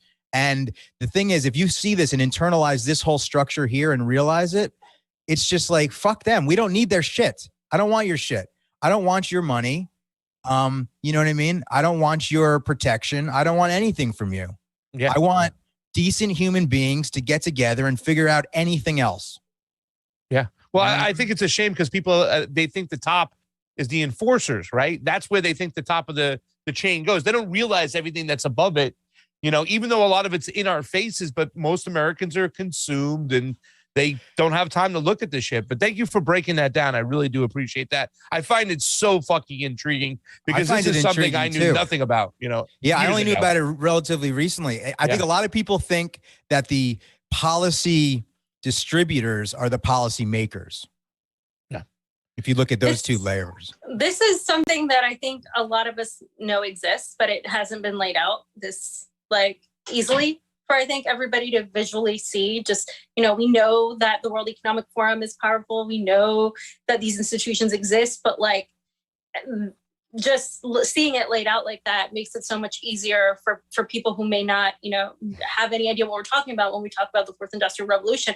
But it also kind of makes it so gigantic of a monster to defeat. We're all the way at the bottom here. And we're still trying to convince people that people like AOC are the enemy because they're working on behalf of the system. How do you explain to people that see this chart and they're like, this looks like a gigantic conspiracy? Are you saying that there's a gigantic conspiracy that all these people are working together to go after it? Because that's the criticism that's going to be, right? It's like, oh, this is just so you're saying that all these people that work in these industries are working together for nefarious reasons? No, they're not. It's like they think they're doing good. A lot of people think they're doing good working in these industries. A lot of the times when you get recruited on college, you get told to go work in these industries, that these are the industries you want to work in. This is what indicates success. So a lot of people end up working in industries and they don't see that they're like ants and there's this whole other world above them, right? I would say that I don't care about intent. I just want to point out what's actually happening. And I think that I would also say that I think it's more conspiratorial if they're not working together. That would be more insane if they weren't, I think something like this chart helps us just focus on who the enemy is. Mm-hmm. And the enemy is, the enemy, who the enemy is, and just seeing top down how it works. But I guess what was your question again? I'm sorry. So I guess I didn't really ask a question. I was just commenting, but I guess my question is, how do you propose that this is what we have to if these are our enemies, how do we defeat such a massive enemy? In terms of I think honestly, the first step is letting people know about it and figure it out. And I think that something like this can be made accessible. I think once you wrap your head around it, you can sort of explain it to an extent. I'm working on this kind of what I'm trying to make it at least sort of funny web series episode about this, where I use videos and stuff like that about different aspects of the organizations. But I think it's just talking about it and explaining it. I mean, I don't know much about the Bank for International Settlements, right? Do you? No. Yeah, you know what I mean? So it's but it's there. And now we're finding out, in a way, this is all good stuff because it's like they've tipped their hand too fast. It's like they tried to pull off too much shit. This crazy ass plan, this crazy techno-fascist takeover that they're trying to implement for all of humanity. They're not necessarily going to pull this shit off, but but some of us have gotten hip to what they're trying to do, and we'll be fucking, a big fucking come hell or high water. We're not going to let them fucking do it. So it's arrogant. Their arrogance is their downfall, I think, because they largely think the vast majority of people are stupid, and they're not seeing this, and that they can manipulate the other portions with propaganda. And I mean, it is working in large aspects. I mean, the propaganda has worked on a lot of people, as we were just discussing. What we've seen, people turn into people. I mean, I never thought that some people I knew that I was friends with for a long time would turn out to be the way they are when it comes to this COVID narrative. People have lost their brains, and it wasn't just with COVID; it was with Trump and the election before that, and it's been on and on since before. So it's just I think that they were arrogant, and I don't know. I think they're so arrogant, and I think they think they know how we're supposed to live our lives better than we do. They think that, and they're ridiculous. What's crazy? The head of the Bank for International Settlements. When you see these people, his name is Augustin Carstens. And the dude, he just looks like a lump of a human being. It's ridiculous. You know what I mean? It's like, we don't have to be scared of all this stuff. I think it's scary because it's a mystery until it's not a mystery anymore. And so this, a chart like this pulls back the veil a little bit and makes you realize, like, they've just been dividing and conquering. Most people don't know what the hell's going on. They're just going along. Most people in the corporate media, they just think that they just want a job and are doing their thing. Yeah. You know? I mean, well, they prey on their narcissism to get them in and recruit them. And I think that chart doesn't just tell you who your enemy is. I think it tells you who your enemy isn't, right? It's not your neighbor. It's not your Democrat. Your enemy is not a Republican. Look what's going on. These people are pulling the strings upstairs. And that bank of settlements, if you can compare it to Game of Thrones, I think it's that one island they went to for the right? What's that bank called? That's exactly what I thought. I don't remember the name, but that's exactly I think they use the word Davos and stuff like that. But I want to talk a little bit more about Majid Nawaz right now. That the interview that's going around with Joe Rogan, and one of the clips that that I saw was he had talked about this captured elite. And he talked about, he thinks that the Chinese have captured the elites of the Americans, the ruling class of the Americans, and now that they're pulling the strings. What are your thoughts on Xi Jinping's involvement with the World Economic Forum? And do you think that he's just, or China? We've talked about this on the morning show. Do you think that China's more like pulling the strings or getting their strings pulled by the Western oligarchs? Well, I listened to that podcast and I saw that clip of him talking about how he thinks China's captured the Western elites. I don't know. I don't know if I agree with his assessment of that, because I think that at the global level, China and the US are working together through Wall Street and also through entities like the World Economic Forum. So I don't know how it would be that China has captured the elites. And it doesn't seem like China has expansionary goals like that. Like, they're not really interested in trying to change the way they're not trying to change the way other people, they're not interested in trying to make people think the way the Chinese people think. At least that's what I've always historically heard. So I don't know about that, but in terms of Xi Jinping giving the keynote address after being at Davos, after being introduced by Klaus Schwab, I mean, come on. I mean, China has the most robust surveillance state in the world.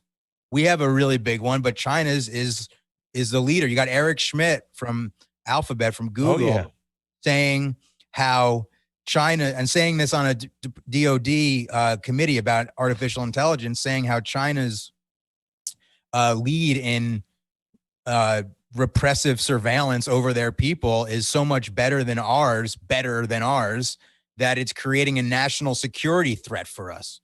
And, the World Economic Forum and the World Health Organization, they praise China for their response to the pandemic, which absolutely has been very authoritarian.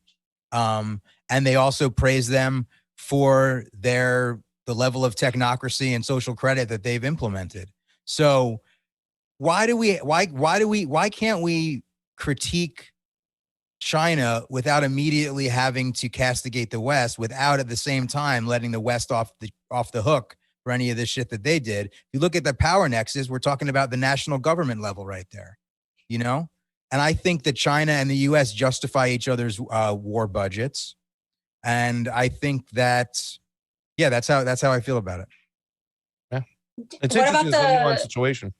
Sorry, and I was just going to say the Belt and Road Initiative has been hailed. And I think, I was just in Nicaragua, right? And in a country like Nicaragua, where they're being sanctioned by the United States, that can create a lot of opportunities for their economy. Now, do they have a choice? I mean, they technically do have a choice. They're really good at sustainability. 90% of their food is in-house made, meaning made in the country. And so they've managed to promote agricultural re-education into how to grow food and stuff, which is something that I think we need to do here because of what's happening and creating those parallel structures and such.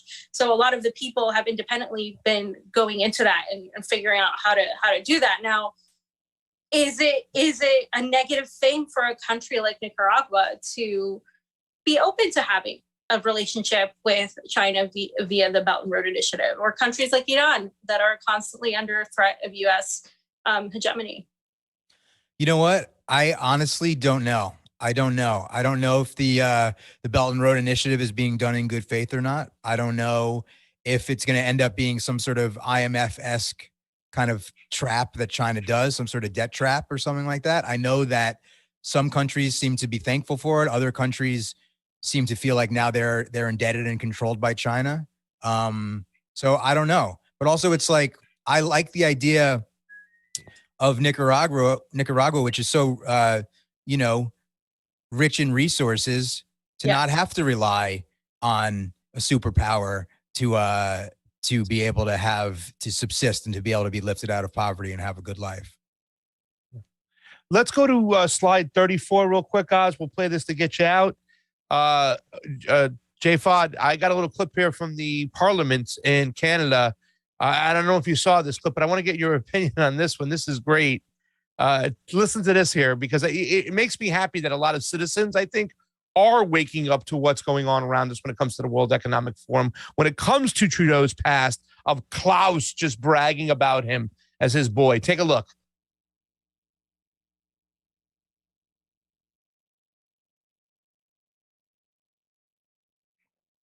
You got it, Oz?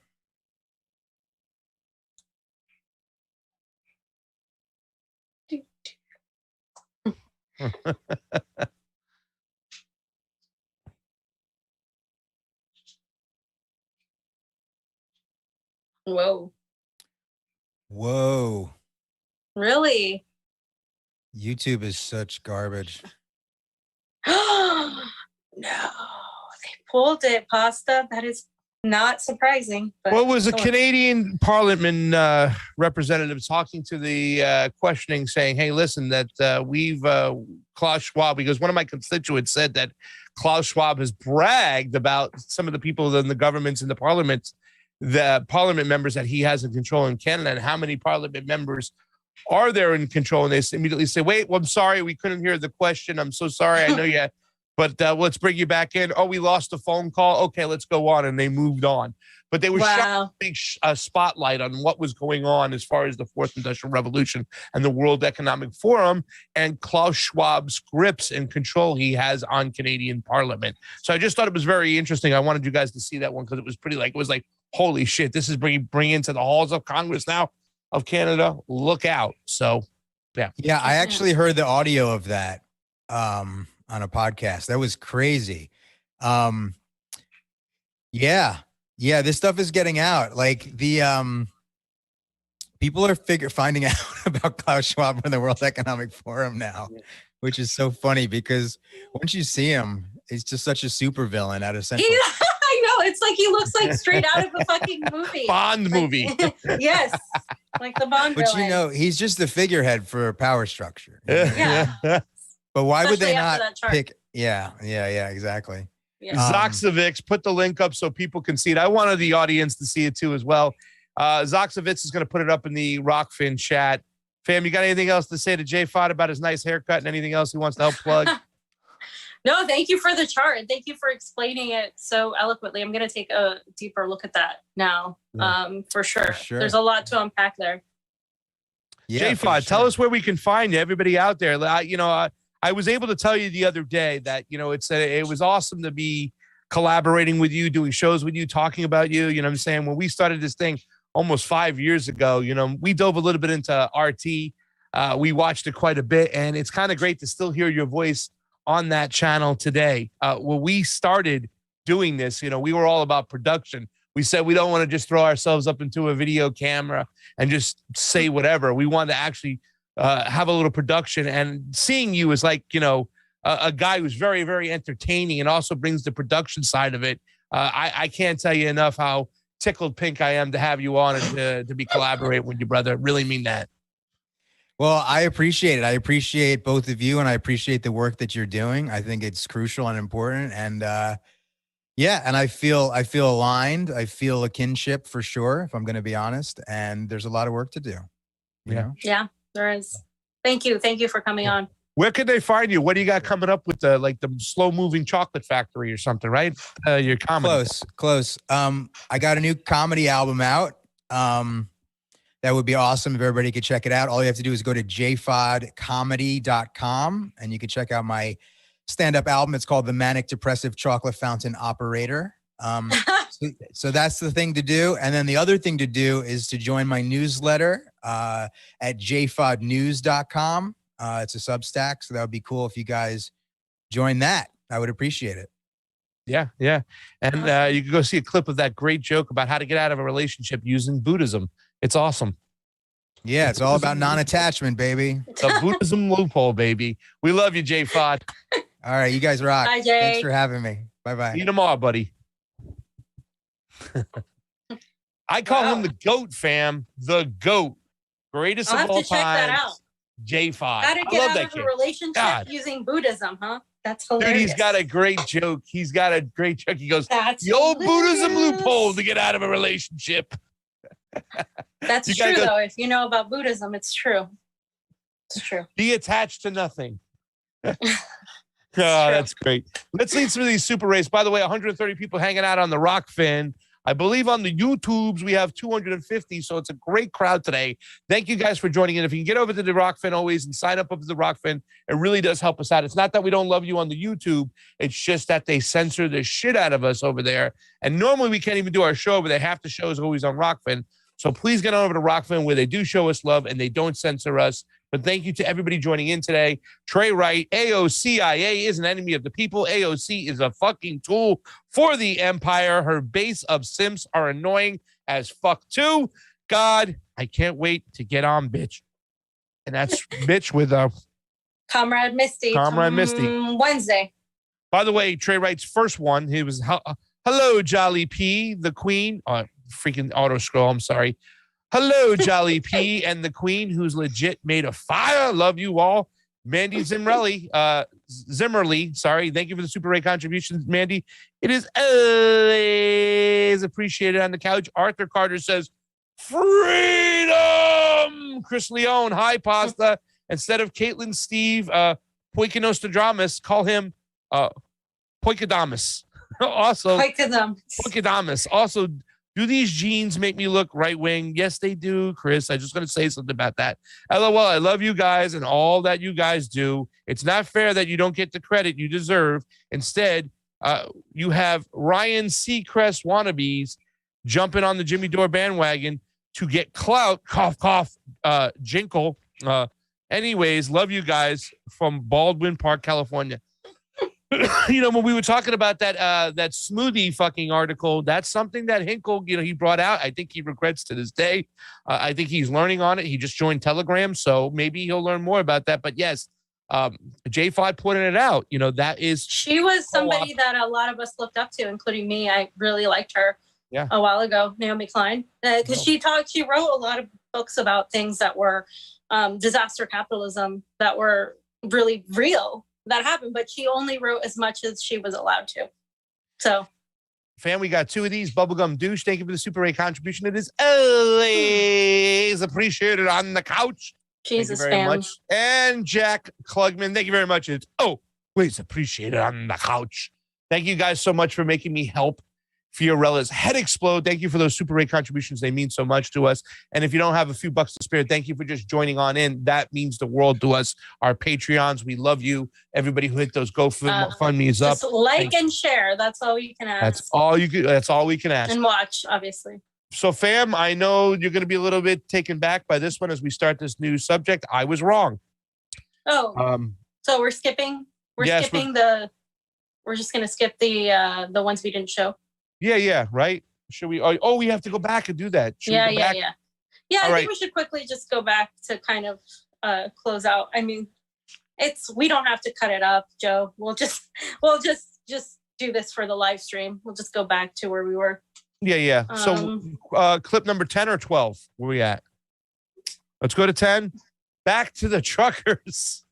Here we go. Back to the truckers. We'll just go through this really quickly, fam, if you want to take lead on this since. Oh, wait, no, that's the clip. No, I meant the things after. We don't have to go back. No to more that. of this. All right, let's get off this. We had enough of that. Everything pretty much was said. I so think, 14, really, to tell you the truth, I just put up this clip, this number 14 of Garland Nixon, U.S. Democrats, truckers protesting a right-wing crazes. Also, we must support Joe Biden and Justin Trudeau as they send weapons to these guys in Ukraine. This is the bullshit that we hear, right? The hypocrisy. These are the right-wing crazies. Yep. 100%. Hello, Fiorella, you got something up from Fort Fisher over here. So, this is a video, right? And I just said, these are the people that the left should be looking at. Really, these are the Nazis. Let's just play the video. This is the, if you want to read it, Pasta. Can't quite see it over there. Oops. Well, that's what you pretty much, you said, these are the Nazis. These are the Nazis, the people should be talking about. So take a look at that. This is actually former Ambassador William Taylor, who was part of the Bush, Obama, and Trump administration.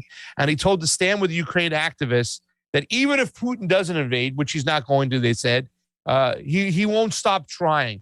So they want to have an endless type of, arming of Ukraine, the military-industrial complex. These are the warmongers that we should be looking at right now, not the truckers. Take a look.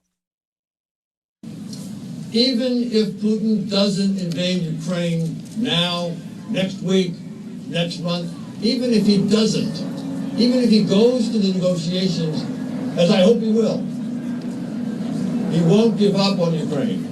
He won't give up on trying to subordinate Ukraine, trying to bring Ukraine back into the Russian world, as we have heard earlier. He will not give up. He may stand down for now, but he won't stand down forever. He'll be back. What that means is this group in the United States, NATO, we need to stand with Ukraine over the long term. We need to provide support for Ukraine over the long term, military, political, financial. We have to keep on doing that.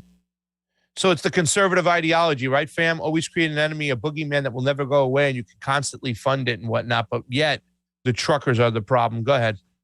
Yeah, I mean, it's just some sort of bullshit. Like, they're manufacturing consent for war yet again, and these are actual neo-Nazis that we backed in 2014 and that we're continuing to arm and back, and yet I just see so much more outrage and so many more videos on how right-wing these truckers are, and it's really irritating. I'm like, why not pay attention to what these people are doing? And by the way, we've been talking about that for a long time, and a lot of people are just coming into it and trying to understand it now, which is like, okay, but like, where is the outrage? I just don't see the same outrage. That's why we brought JFOD in with the chart today, so you can see what's really going on and who's really pulling the strings and who's really the Nazis out there. Rania said in her video that, I'd rather try to align with liberals, more than and this is something we said in 2016, and wow, did we get smacked in the face? And, I just put up a video that Jimmy put up of Rachel Maddow. This is who you want to align with? This mentality? Take a look. It means that instead of the vaccine being able, instead of the virus being able to hop from person to person to person to person, spreading and spreading, sickening some of them, but not all of them. And the ones that it doesn't sicken don't know they have it. And then they give it to even more people because they didn't recognize they were, right? Instead of the virus being able to hop from person to person to person, potentially mutating and becoming more virulent and drug resistant along the way, now we know that the vaccines work well enough that the virus stops with every vaccinated person. A vaccinated person gets exposed to the virus. The virus so we can't does really not infect them. this. The virus cannot then use that person to go anywhere else. Yeah. In general, say she's wrong. It cannot use a vaccinated person as a host to go get more people. That means the vaccines will get us to the end of this. If we just go fast enough to get the whole population. Yeah, and people have taken on that sentiment. They're out there, they're saying, oh, they're safe and effective, yada, yada, yada. But I mean, fam, how do you really kind of bond with that?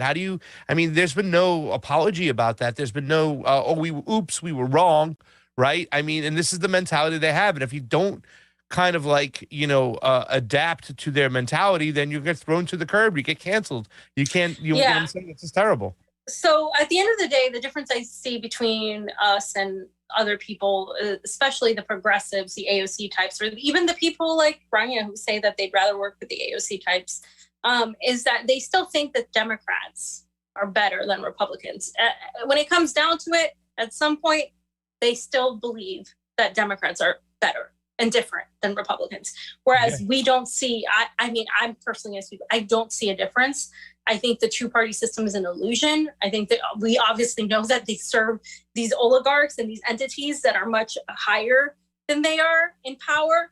And so everything else is an illusion. And so that's what, when I say that it's an illusion, it's because I mean, it's a fucking illusion. The chart just laid it out for everybody, the things we've been saying forever, but it's essentially what we've been saying is like, this is an illusion. They're not really in power. And so when you're trying to say that, ooh, I'm just going to support this team versus that team, it's laughable because there's really no fundamental difference. There's a difference in the people and why they're choosing to go that way. And a lot of liberalism is rooted in elitism. It's rooted in intellectualism. And there's nothing wrong with knowledge. I support people learning, and I love learning, and I love people, expanding their brain. This is why we're here now, and we're not stuck in 2015, because we got new information and new knowledge, and we expanded our point of view. But that's not the same thing as being arrogant and as being belittling people and as thinking you already know everything. And so that's where the difference is. I think these people at the end of the day still see that the Democrats are different than Republicans and that they can work with Democrats and that they can't work with Republicans, even though it's an illusion and you're ruled by an oligarchy of very powerful global people. Yeah. That's it. Ben, what's with these next tweets we got over here? So let me just look right here because I can't really see it on the. So this is just from the Ottawa police. I was just showing how fascist they are, right? Like they're talking about this sort of, in the videos, they were talking about how these people are right wingers. Well, look how the police are acting. They're saying if you're associated with these people, we're going to come after you. And I think that to me is more of the problem. These are the police deployed by who? By the people, the politicians that are representing some people who are taking orders from somebody above them, et cetera, et cetera, et cetera. That's who your attention should be pointed at. Your focus should be pointed at. Instead, it's pointed at the people they're policing. But if it was a different type of protest, I assure you, they would have a different opinion. And that's the hypocrisy I see too on that end. Yep. This one right here? If you want to read it. Okay, let me get it up then real quick. I'm sorry. The hashtag RCMP is aware of material circulating on social media pertaining to a chat group that includes some of the members. We can confirm that we are looking into the matter. Right. So this is just more. Then the next one is Viva Frei. Viva Frei talking about Viva Frei, how they're going after all these people and how they, how the police have treated them this way. And these are members of the government, like, right? These are people deployed by the government. And so what I'm trying to point out here is how violent these people are and how they're not talking about that. They didn't mention in that whole live stream any of the bank freezing, any of the violence against these protesters by the police, right? And so if they're so right-wing, why are the police attacking them? Why are they deploying all the security, all of these people to go after these protesters if they're so like right-wing and violent? Like, where's the violence? The violence I see is coming from the people in power, from the surveillance state. And so point your gun to where it should be, or not even your gun, but at least your lens to where it should be. Point your anger where it should be. He says, excuse me, RCMP police, did you forget you work for us? We pay your salary. You don't get to dictate who responds to your tweets in which you admit to being guilty of planning to assault your own citizens. Here's a picture in case you forgot. And let me say this much. We've been seeing nothing but peaceful protest until the police showed up with their gear. That's the truth. Fam, your next one, and I thought this was amazing. We talked about this today. Daniel Boardman put up a tweet. These are the owners of the iconic cafe Enrico and Deborah Kuhn. They have been open for business during the Freedom Convoy 2022. Now they want to put them in jail for serving truckers. They said they will not give in. What they do is for their country and freedom all over the world. There was a video, a famous video, a pretty popular video out there. Do you have the video? Or do you want to, if you don't, I can just explain that the fact is that the cops wanted to come in. They were there. They had truckers inside. There was about 4 or 5 truckers. It wasn't a ton of people, but they were there and they had the doors locked and they wanted to come in and they said, unlock the door. And these owners are like, no, we're not coming in. We don't feel safe. So after a while of arguing back and forth, the police eventually left. And they were like, we're going to serve our truck. We'll serve who was ever there. We're not going to buy into this bullshit. But one thing they also said, too, is very interesting because we have seen footage of UN planes all of a sudden showing up in town. Now, when Fam and I and Johnny Sue went to Portland, we experienced feds being flown in or wherever they've driven in, flown in, or the feds were there defending a federal courthouse. And it was very fucking abnormal. And they were very, very over the top. Like what we saw was kind of like shades of, trying to move crowds away. The gas that hit us was not the normal gas we had smelled from the LA cops. It was like military grade gas. It was really fucking harmful. And it seems like they were over the top, overbearing. That's what we're seeing that's going on right now in Canada. One of the owners, the gentleman, he said, I don't even think that they're cops, is what he said. And that's something that's very, very concerning because if the blue helmets are coming in, if this is a global governance and the UN is bringing in troops to help out, that's where things get really scary, fam. Yeah. Yeah. And that's the thing. Like, where is the outrage at this fascism? And you're going to tell me those restaurant owners, those small business owners are some sort of oligarch, some sort of elite? Like, are you kidding me? These people are not your enemy. And that's the thing. There's a difference between having commerce and having a corporation as a business. Even if you believe in socialism, there's nothing wrong with fucking supporting small business. My fight is against corporations. It's against that. It's times of change. You can't equate like truckers. You can't equate Uber drivers. You can't equate small business owners to this sort of idea of a petty bourgeois that you have just based on theory, because it doesn't fit into today's world. And so that's what they're using to discount. Oh, there's your small business. They're just supporting right wingers because they're small. But who has supported small businesses? I mean, not the right or the Democrats, but at least the right has told them that they would. Like, that's the thing. Like, Democrats have shit on small businesses all the time. They haven't done anything. And so I think a lot of the times, a lot of those people have been led to believe like, oh, Republicans are better, at least in the States. And so that's one of the things like I constantly say, I wanted Bernie Sanders to really talk about more.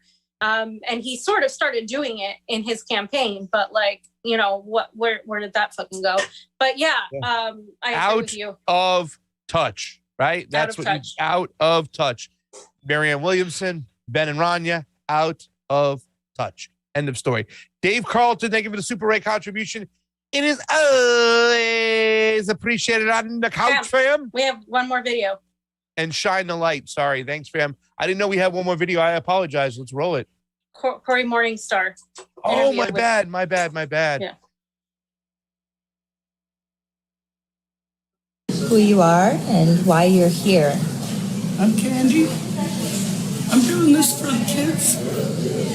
All kids need to interact with each other, be able to play sports, and their parents be able to come and watch their children play sports.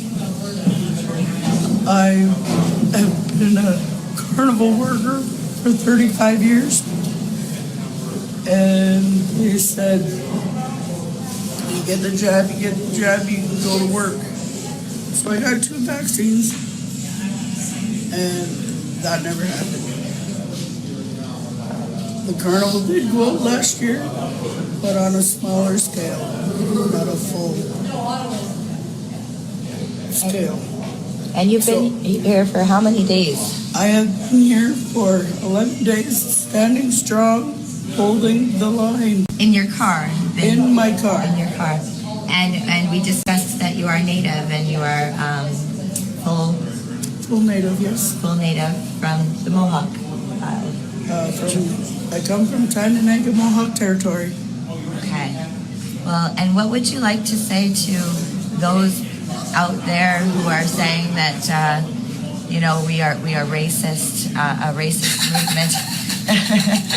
Just laugh. I belong to what's it called? The small fringe minority. Yeah. Proud member. Yes. Proud member.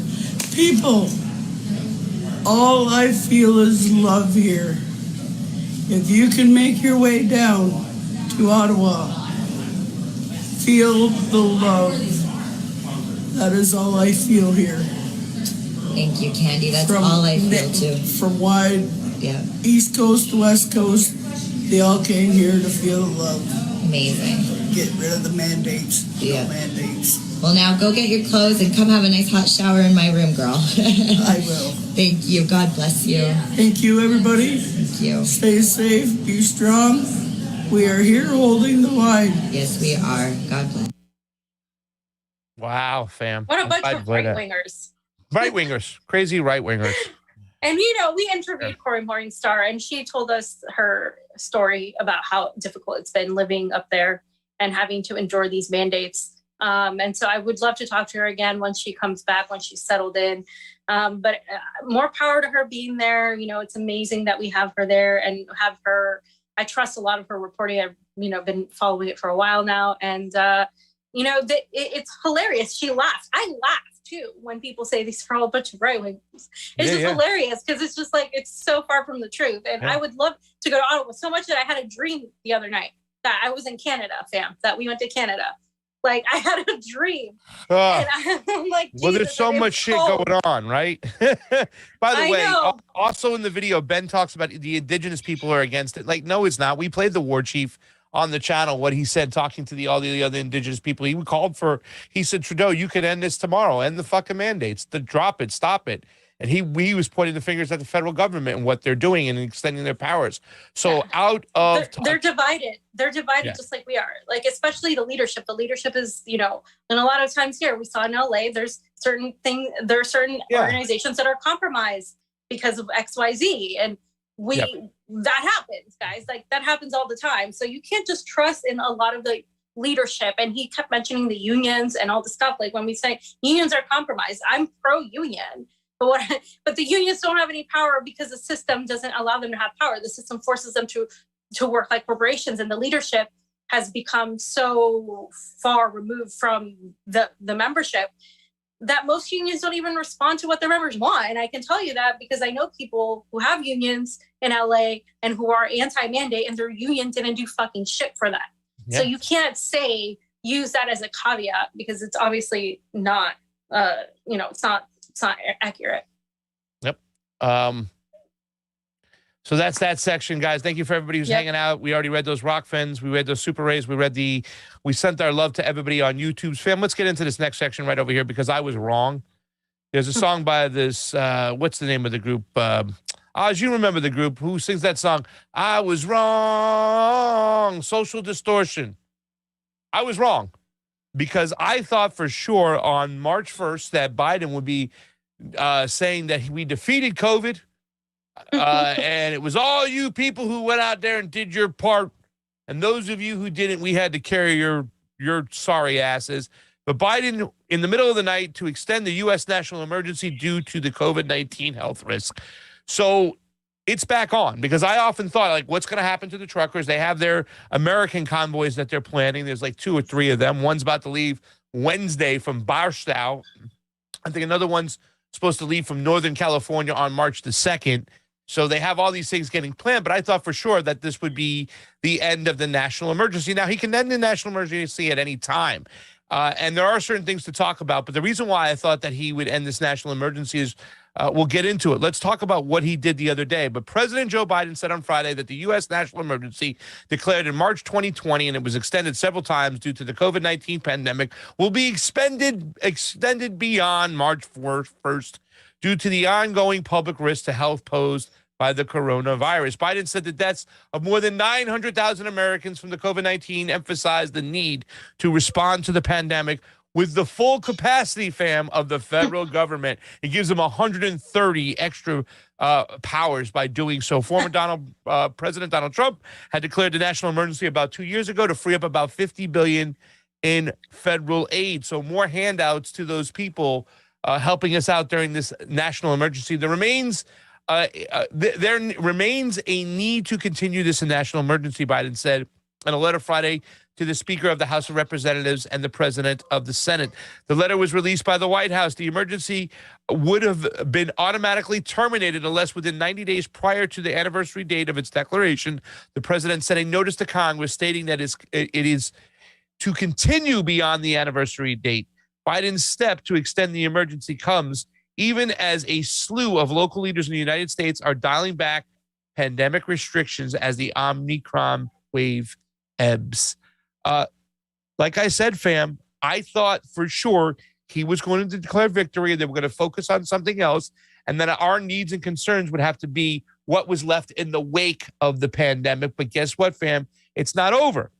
But it's very odd, fam, because didn't Biden blame Trump for how badly he fucking handled the COVID and he vowed to defeat it himself? Do you want to roll into some of these little down memory lane over here, fam? Or do you have something to say first? Well, I was just going to say that it's not over. And a lot of people on the left are saying it was over. Like even Nick, when we had that discussion in that panel, you guys are winning the mandates. I'm like, no, because I knew in New York, they're still trying to pass a statewide vax mandate. They're doing it in California. The individual private entities like T-Mobile are trying to also pass a vax mandate for their employees. And so it's not over if people are still trying to do that, even in spite of the government, the Supreme Court ruling, in spite of, the decreased numbers, they're still not going to do that until they have the next thing ready to transition into. And so again, this is a Trojan horse. This pandemic is a Trojan horse. Yeah. And what we're going to be seeing in the next few months developing is the next phase of the fourth industrial revolution. Now you can continue on ahead with Biden, but I just wanted to say, that it's never really officially over. They're just going to find, Bill Gates said the other day, the next pandemic, be dwindling down, but what's the next pandemic? Yeah. When somebody like Bill Gates says that, you can't, it's no joke. I reject the term you are winning. No, we are winning. Right. We are back against the fascistic fucking authoritarian global fucking governance, my man. We are winning. And that's the whole thing that they is like, well, what are you going to get after it and stuff? Well, let's go and let's build some bridges there. You know what I'm saying? To sit there and nitpick this fucking situation for what it is, it's a form of fucking virtue signaling in my mind right now. This is very important. And like I said, if your movement didn't work, then you did something wrong. Maybe you weren't incorporating enough people and stuff. Well, no, if it ain't working, you did something wrong. Movements sometimes don't work because they're co-opted, and that's what happened with the Black Lives Matter movement. And honestly, I think that's what's going to happen with the trucker movement. It's getting co-opted too by certain entities. I think it's addressing a larger picture thing. So that's why it appealed to a wider range of people, and so I think that's why because right now a lot of people are able to see the surveillance state is a huge problem that encompasses so many other things. But I don't think it's just because you did something wrong in the movement. I mean, oftentimes it is, but there are a lot of forces you just saw on that chart. We're talking about movements that didn't even get off the ground, fam, that didn't even get any steam, that didn't get rolling, whatnot. This has gotten rolling right now. Now there's a chance for co-option. I get it. But you know what I'm saying? You have to incorporate all. I would say thousands of people marching in the streets for a whole year was significant. It was significant. I was talking about the general strike movement that didn't necessarily get moved. Well, yeah. Didn't get rolling. This movement is it mirrors what we're talking about in a general strike. You're talking about, hey man, getting workers together to shut shit down. This is the blueprint. Theodore said it to us. Without a buildup, right? You can't just say I'm going to have a general strike on this day without having a buildup and having, people have different things going on and then being like, hey, you guys do that? Okay, so we're going to do this day. And then you come support us. And then we've talked about this before. It doesn't happen overnight, no matter how many times you discuss it. It's gotta happen. With I get you. Actually, but let's not miss the movement now. Let's not miss this moment right now where we can seize this moment. That's why I'm so big on this moment. And even though a lot of times it does seem like bait for the predator class to take this and turn it against the people and stuff like that, seeing a lot of people mobilize like this, and showing the power they have when they can seize the means of productions. This is it right here. And I think the people missing this moment, or trying to kind of nitpick it, they're doing it no justice. Let's just join this movement right now. This is workers. Let's go and shut shit down. Let's show the ruling class that we can control shit and not them. This is the first time I've ever seen them really sweat right now. So that's just my personal opinion. Let's look at Biden and his, remember him, fam? He's going to defeat COVID over here.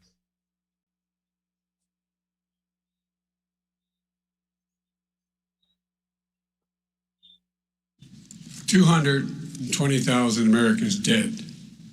If you hear nothing else I say tonight, hear this. Anyone who's responsible for not taking control, in fact, not saying I take no responsibility initially, anyone who's responsible for that many deaths should not remain as President of the United States of America. We're in a situation where there are 1,000 deaths a day now, 1,000 deaths a day. And there are over 70,000 new cases per day. Compared to what's going on in Europe, as the New England Medical Journal said, they're starting from a very low rate. We're starting from a very high rate. The expectation is we'll have another 200,000 Americans dead between now and the end of the year. If we just wore these masks, the president's own advisors have told him, we could save 100,000 lives.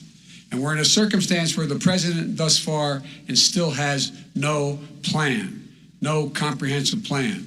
What I would do is make sure we have everyone encouraged to wear a mask all the time. I would make sure we move in the direction of rapid testing, investing in rapid testing. I would make sure that we set up national standards as to how to open up schools and open up businesses so they can be safe and give them the wherewithal, the financial resources to be able to do that. We're in a situation now where the New England Medical Journal, one of the most serious journals in the whole world, said for the first time ever that the way this president has responded to this crisis has been absolutely tragic. And so, folks, I will take care of this. I will end this. I will make sure we have a plan. Fam, I will take care of this. I will end this. I will make sure we have a plan. Well, your plan ain't working, my man, Joe, because guess what? You just extended the national emergency. Go ahead. Is like when he was saying he's extending the national emergency, I thought of Walker Bragman, like like the same type of 900,000 deaths. It's like they're still going to continue exploiting this for as long as they can. And people like that are still going to continue falling for it. They're still going to continue, dismissing that mandates are working class issues, dismissing that they're affecting the psyche of kids and people in general by separating people, by not having human interaction. You have to understand, we've been living with this for over 2 years now. This is going on like over 2 years soon. And it's crazy to me to think that that people are still stuck in that narrative as it's crumbling, and they're doubling down because they're too far gone in that narrative. So they're doubling down on that narrative. Oh, if only these people would vaccinate and care about better working conditions, then, what are you talking about? Better working conditions never included forcing a vaccine down somebody's throat. Like that was never part of the whole better working conditions thing ever. Yeah. So all of a sudden now it's part of a better working conditions thing. So it's this whole thing where they're going to try to exploit this as much as they can because they know it's working on some people. The propaganda, the narrative management is to divide. And so be ready to continue being called especially now with more information coming out from the World Economic Forum and the Fourth Industrial Revolution, and more people learning about what Klaus Schwab did and what they've done at the conferences they've held at Davos. Expect people to continue calling you a conspiracy theorist. Expect people to continue trying to smear you, and expect people who have pretty much taken a side to double down on that, right? Because there's nothing at this point, there's so much, like, look at the fascism that is coming from the Trudeau administration, and look at how the US is, writing it down, mimicking things like that with their DHS bulletins that they've released on terrorist warnings. So, I mean, just look at what's happening and look at what we're coming into. So just get ready for it, because it's gonna continue happening. We're gonna continue being in this situation, I think, for a while. And I'm not trying to play this game that Trump was better than Biden at it. He sucked too. Trump believed in, Operation Warp Speed. He believed in the big pharma companies, but by his own logic. And I think, let's play one more video, because they're all the same pretty much of Biden claiming that he's going to take this on, put on his cape, and he's going to defeat coronavirus. But yeah, look what he says right there. Put that up, Oz. By Biden's own logic, he should resign because he's seen over 400,000 COVID deaths, right? This is everything he was talking about. Remember the mainstream media? They were all making it about, this election's about one thing. It's about how they handle COVID. Trump was awful. You got to elect Biden because he's going to handle it better than Trump. Really, because you just extended the national emergency. And that's what we should be focused on. This is what people should be saying. Like, you're extending the national emergency as Omicron has hit peak cases where it's looking good. I mean, why? Why do this? Why give yourself more powers? Because that's what he's doing. We don't have to play any more videos. We have enough. We played enough there. But look at this right here. This is the readout from Mr. President's call with the Prime Minister, because this is what it's about at the end of the day. It's about holding on to emergency powers and being able to use them. Right. And now we have these trucker convoys in America that are joining together. They're ready to start in California, head to D.C. And I'm a little nervous about what's going on. This is a letter from the White House right here, from the White House .gov briefing. And it talks about President Joe Biden's call with Prime Minister Justin Trudeau. Today, President Biden spoke with Prime Minister Justin Trudeau of Canada to discuss the ongoing blockade of key bridges and crossings between the United States and Canada, including Detroit-Windsor, Sweetwater-Couts, and Pembina and Emerson. The two leaders agreed that the actions of the individuals who are obstructing the travel and commerce between our two countries are having significant direct impacts on citizens' lives and livelihoods. Let's pit people against each other, fam. The president expressed his concerns that the U.S. companies and workers are experiencing serious effects, including slowdowns in productions, shortened working hours, and plant closures. The prime minister promised quick action in enforcing the law, and the president thanked him for the steps he and other Canadian authorities are taking to restore the open passage of bridges to the United States. In turn, the prime minister thanked the president and his administration, the governor of Michigan, and U.S. officials for all the assistance that the United States is providing to resolve this disruption. The two leaders agreed to stay in close touch in the days ahead to ensure that the free flow of traffic is restored at these vital transit points. So pretty much Biden told them, go forth with it. Emergency powers, let's go. Clean house, let's get this done with. This is affecting our country too as well, and we can't have that. And so when you see that Biden gives the nod to his buddy Trudeau to take on emergency powers to do the things they want to do, I mean, it's fascistic as can be. You said that nobody mentioned the whole seizing of the bank accounts, the stopping of the money, even going into cryptos. For anybody not even just participating, but anybody aiding in participation, right? I mean, this is some fucking fascistic son of a bitch right over here doing some crazy, crazy things. Well, it all appears that with Biden extending this national emergency, he's going to have the same abilities to do the same thing that Trudeau is doing in Canada. He's going to be able to do here in the United States. And we got to see what's going on with these new convoys going out, and also new rules. We got to keep our eyes back, paid attention to what the FDA is doing, what the CDC is saying, what Pfizer, Moderna, all these companies, we have to put our eyes back on them, because this thing is not ending the way we thought. Some of us, myself, I was wrong, thought it was going to end March 1st. I was wrong, fam. It is not ending. It's continuing. Yep, fam. Yep. I mean, it was always supposed to be using the truckers as a reason to push surveillance here in the United States, just like they use the Trumpers, just like they continue to use them and use anti-vaxxers to push more surveillance control, and the left is playing right into it. That's exactly the plan of the intelligence community and the global powers that are at the helm. So, yeah. And, the left will continue to blame, like Nico said, they'll continue to blame Joe Manchin and Kristen Sinema instead of looking at the leaders, looking at Nancy Pelosi and Chuck Schumer. And they're going to be dictating a lot of policies and they're going to be dictating a lot of rhetoric, those two, when it comes along with Joe Biden. Yeah. It's going to be once again. Instead of looking at even higher than that, though, like they're going to continue playing political It would be a good start with those bullshit. two to immediately eliminate them, right? It would be a great start, but you're right. That would have been a great start years ago. Like now it's like, come on, like we don't have a lot of time. Like, yeah. So no. Anyway. And one last thing I want to talk about, probably we're going to talk about very soon. When it comes to the national emergency, by law, within our laws, Congress is supposed to meet for a joint session every 6 months to discuss what's going on about the pandemic, as far as extending emergencies, reasons to, reasons not to discuss these things. They haven't done that one time. So they've missed it 4 times.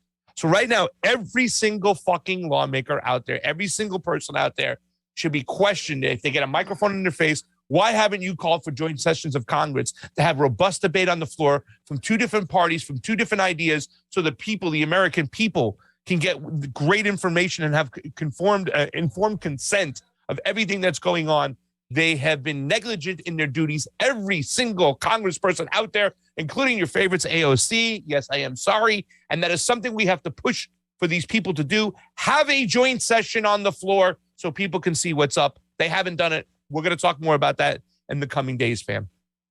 Yeah, I mean, I don't think they're going to do it. I mean, if you really look at what the problem is, they can't do it. I guess is what I'm saying. Well, nobody holds them accountable, right? So as long as they can't do that, they will. If they don't have to do it, they won't do it. And that's just the way it is. But we have to push them out. We should be shining a light on that. You were supposed to meet every 6 months for a joint session as long as that national emergency is on. Now he extended it. Where's our joint session? Where's our discussion on the floor? Where's our robust debate? Where is it at? We want the facts. And if you're not giving it to us. So AOC is just as guilty as Joe Biden and Nancy Pelosi and Chuck Schumer. Same thing with Rand Paul. Why isn't he screaming about this? Where's Thomas Massey? Where are the guys? Where are you at? Where you at? All the Republicans. Why aren't you crying and screaming? We're supposed to have a joint session. Let's give the people what they deserve. Not happening. Aram, thank you so much. Such an important articulation day after day. Nobody better. Such important articulation in a good company too. Convo Couch is shaking foundations of societal and government corruption, propaganda, lies, truth, and consequences. Thank you so much. Thank you, Aram. Very generous Super Ray contribution, fam. You got anything else to talk about? No, fam. I'm pretty tired. All right. We'll leave you be. We'll let you go, guys. Thank you so much for everybody who joined in today. Thank you for everybody who liked and shared. Thank you for the 108 thumbs up. We have no trolls there today. I get sad, fam, when no trolls join us. We were on YouTube the whole time for this one. We didn't get cut off. We got 240 people. Dr. Dragon, Jilly Love, Germality, Saul Construct, What's Up, Octavio, Vasquez. Guys, get over to Rokfin too if you can. Sign up, subscribe over there if you like. We do appreciate it. I want to say thank you to Oz for running the 1s and 2s today on a crazy day. So that's it. For Pasta Jardula. Fiorella. Johnny Sue on those. Oh. Johnny's Let's start over again. For Pasta Jardula. Fiorella. And Oz with the overalls on those 1s and 2s. Combo out. Thank you very much, guys.